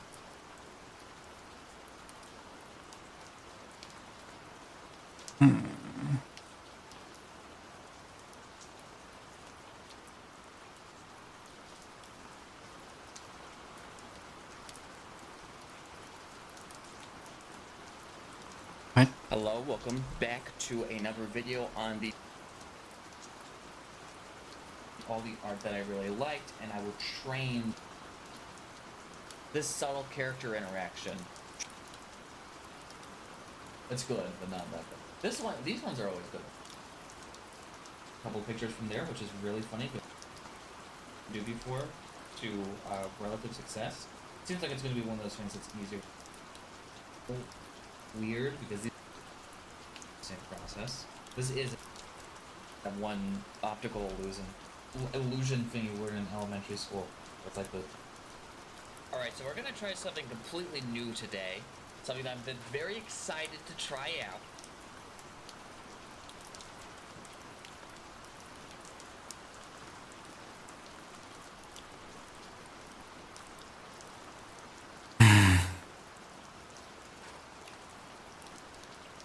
How do people make sense of hair? Hello, welcome back. That's all I want to know.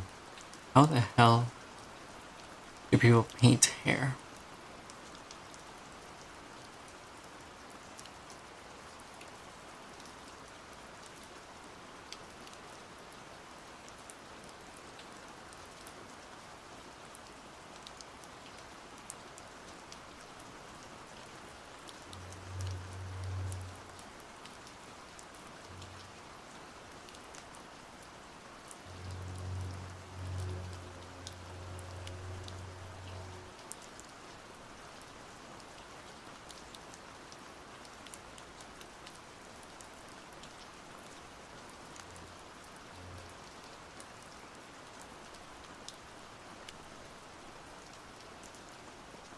Honestly, I don't know what else to watch. And I don't know what the hell I'm doing.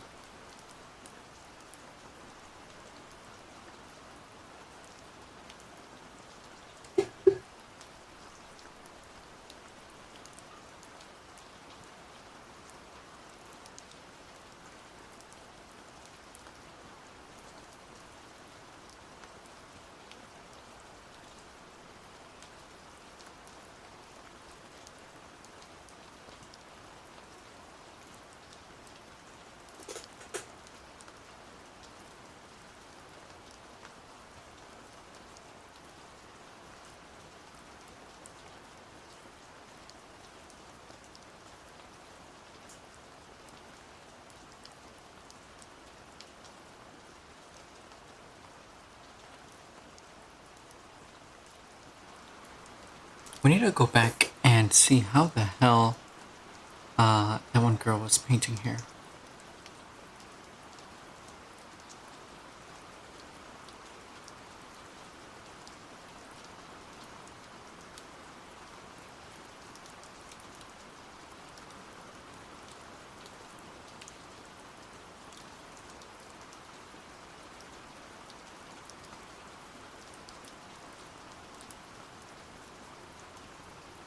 I start nursing school in September, and before I sent off my application, I ran it through Grammarly. I graduated with my bachelor's. No.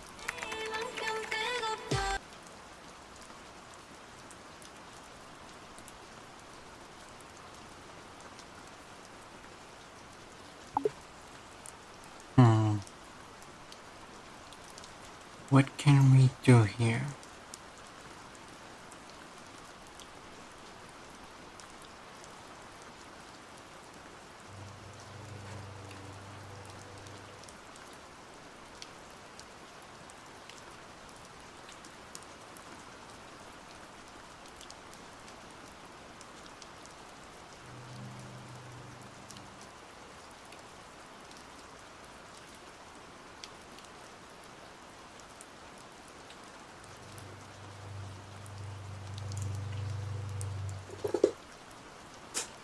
Again, I always come back to the same answer. I think I need to prioritize form a bit more.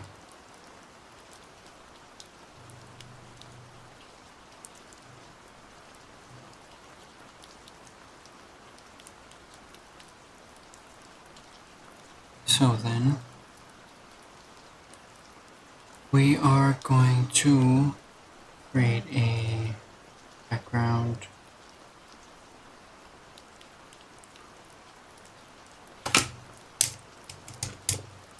Let me save this color for later. Save this one too. I'm gonna go black and fill in the background. Alright.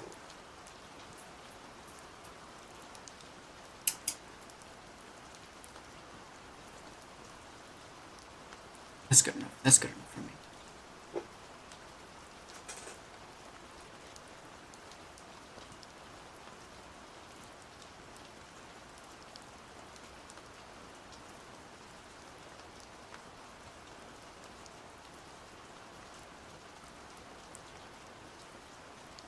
Let's do it. Let's just get into it. What I want to do is first turn that off and take this color.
Alright, so thinking about form actually did help a bit.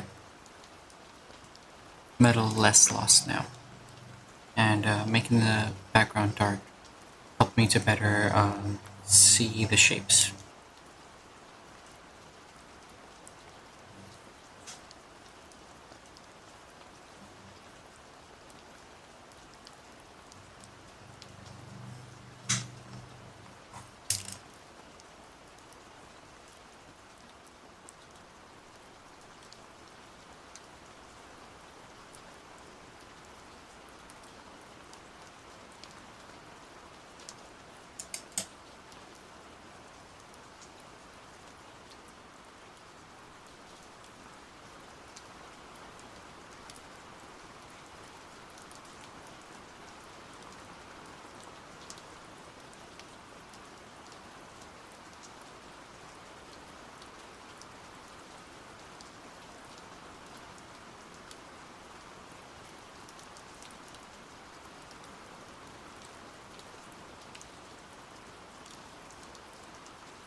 Frustration is setting in. Well, it has been set in.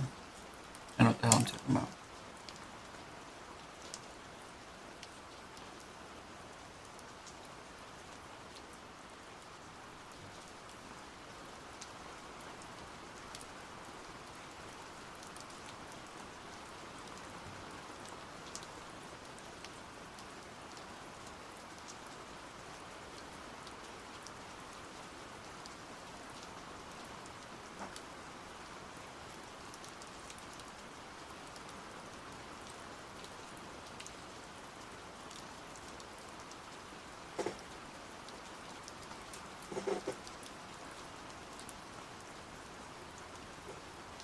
Alright, so that's much better. Let's go back to our reference sheet. I'm actually going to create a separate view. And I will just close this one.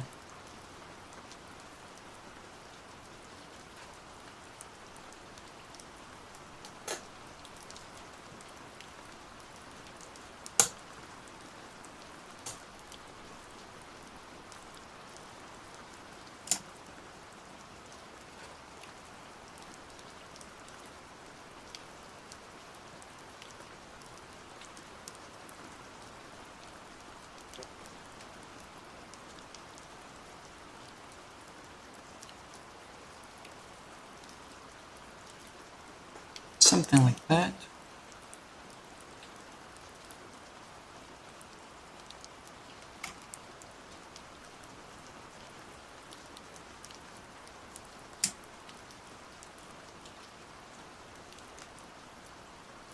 Nope.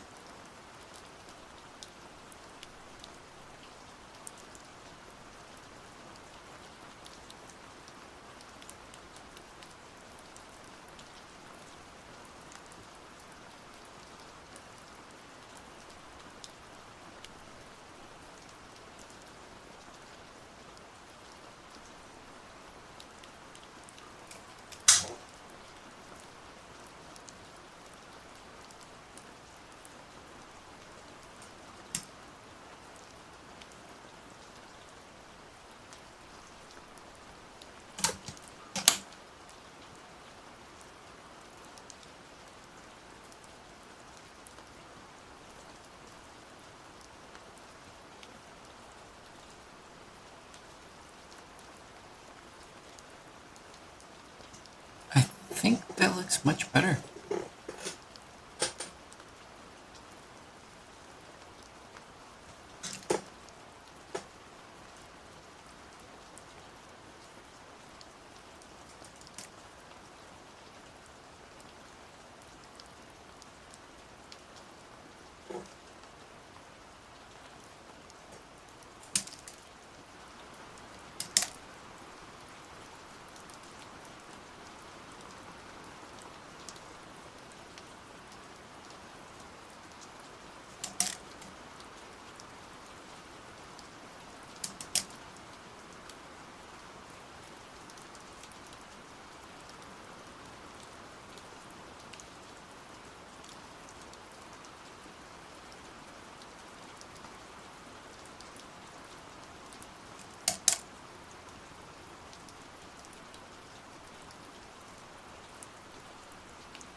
I'm actually thinking this might be too tall here. I'm not disliking the shape, but it is looking a bit tall. So, let's see, right about here, we're going to take that, and we're just going to skew it a bit.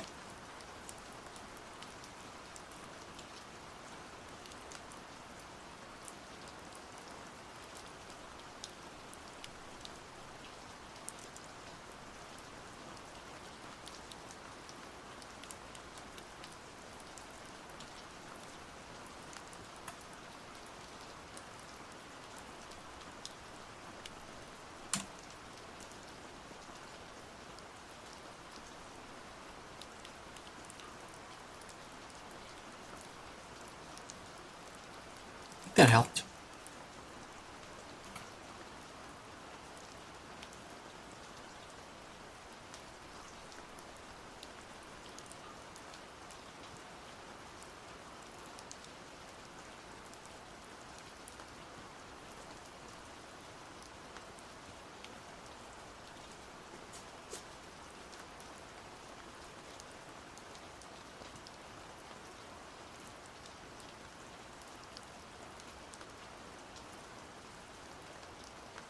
Mm-hmm.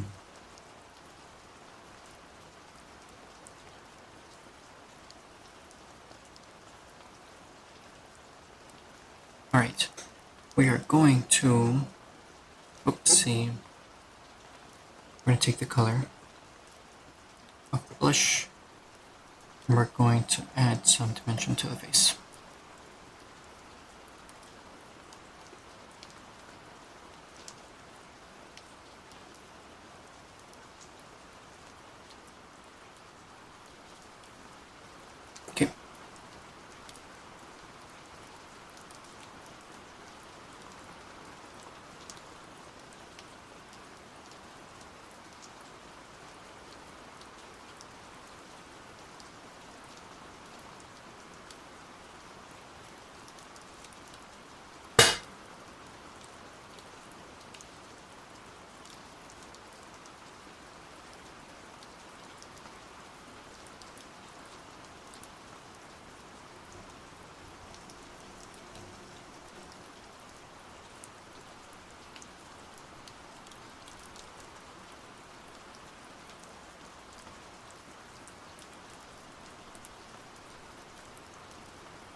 So I got a chocolate chip cookie.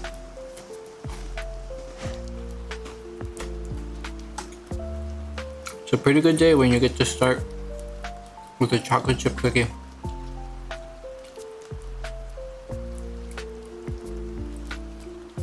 And a homemade one at that.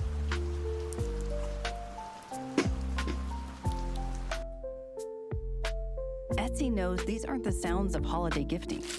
Oh. Well, not the ones you're hoping for. Ah, okay.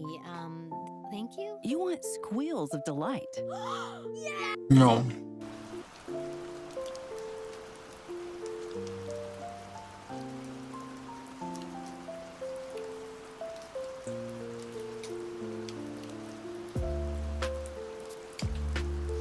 Okay, so I think I'm actually making some pretty decent progress.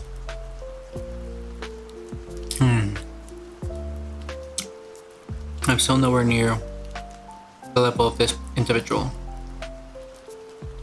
but I'm doing pretty well.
I'm genuinely lost.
actually pretty happy with this.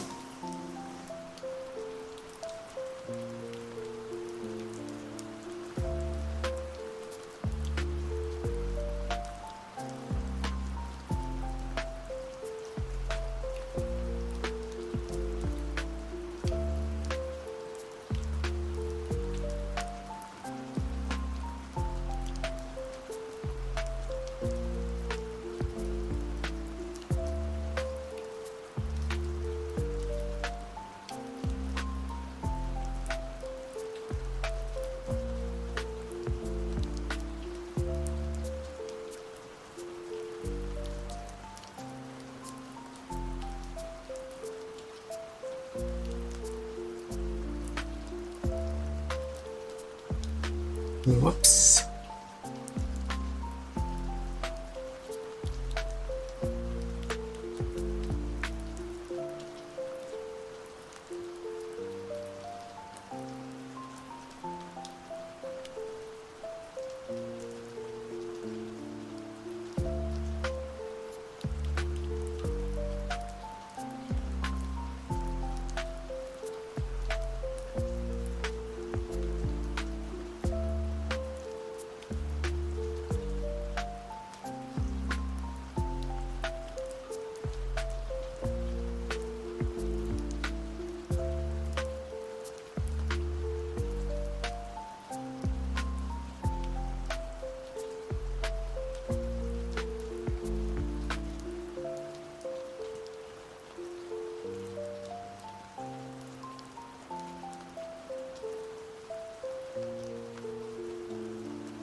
think this is where we're gonna have to end it because we've been on here for a while. How long has the stream been?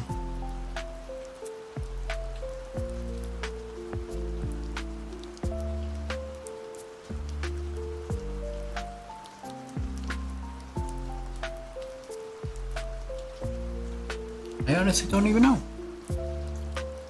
Let's see.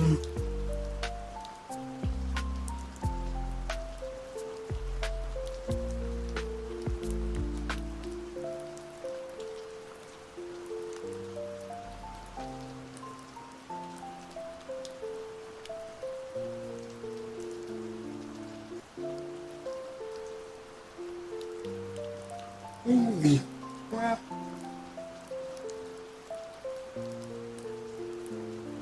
Four hours and almost 30 minutes? That's pretty freaking insane.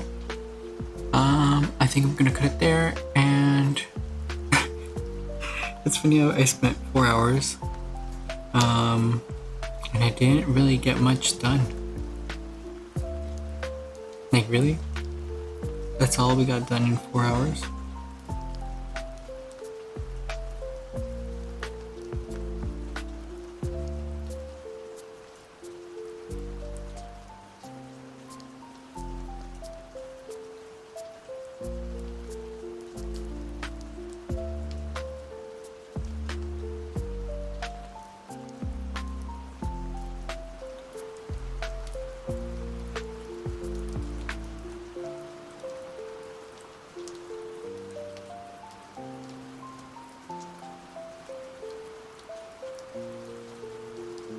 I think my biggest problem is,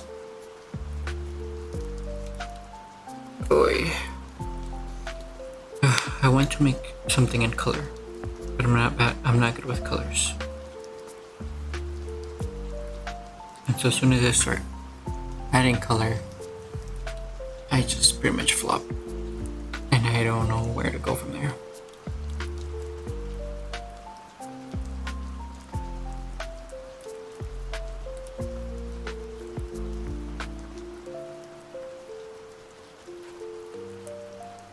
But at least it looks better than it did when I started. So, thank you for tuning in, and night.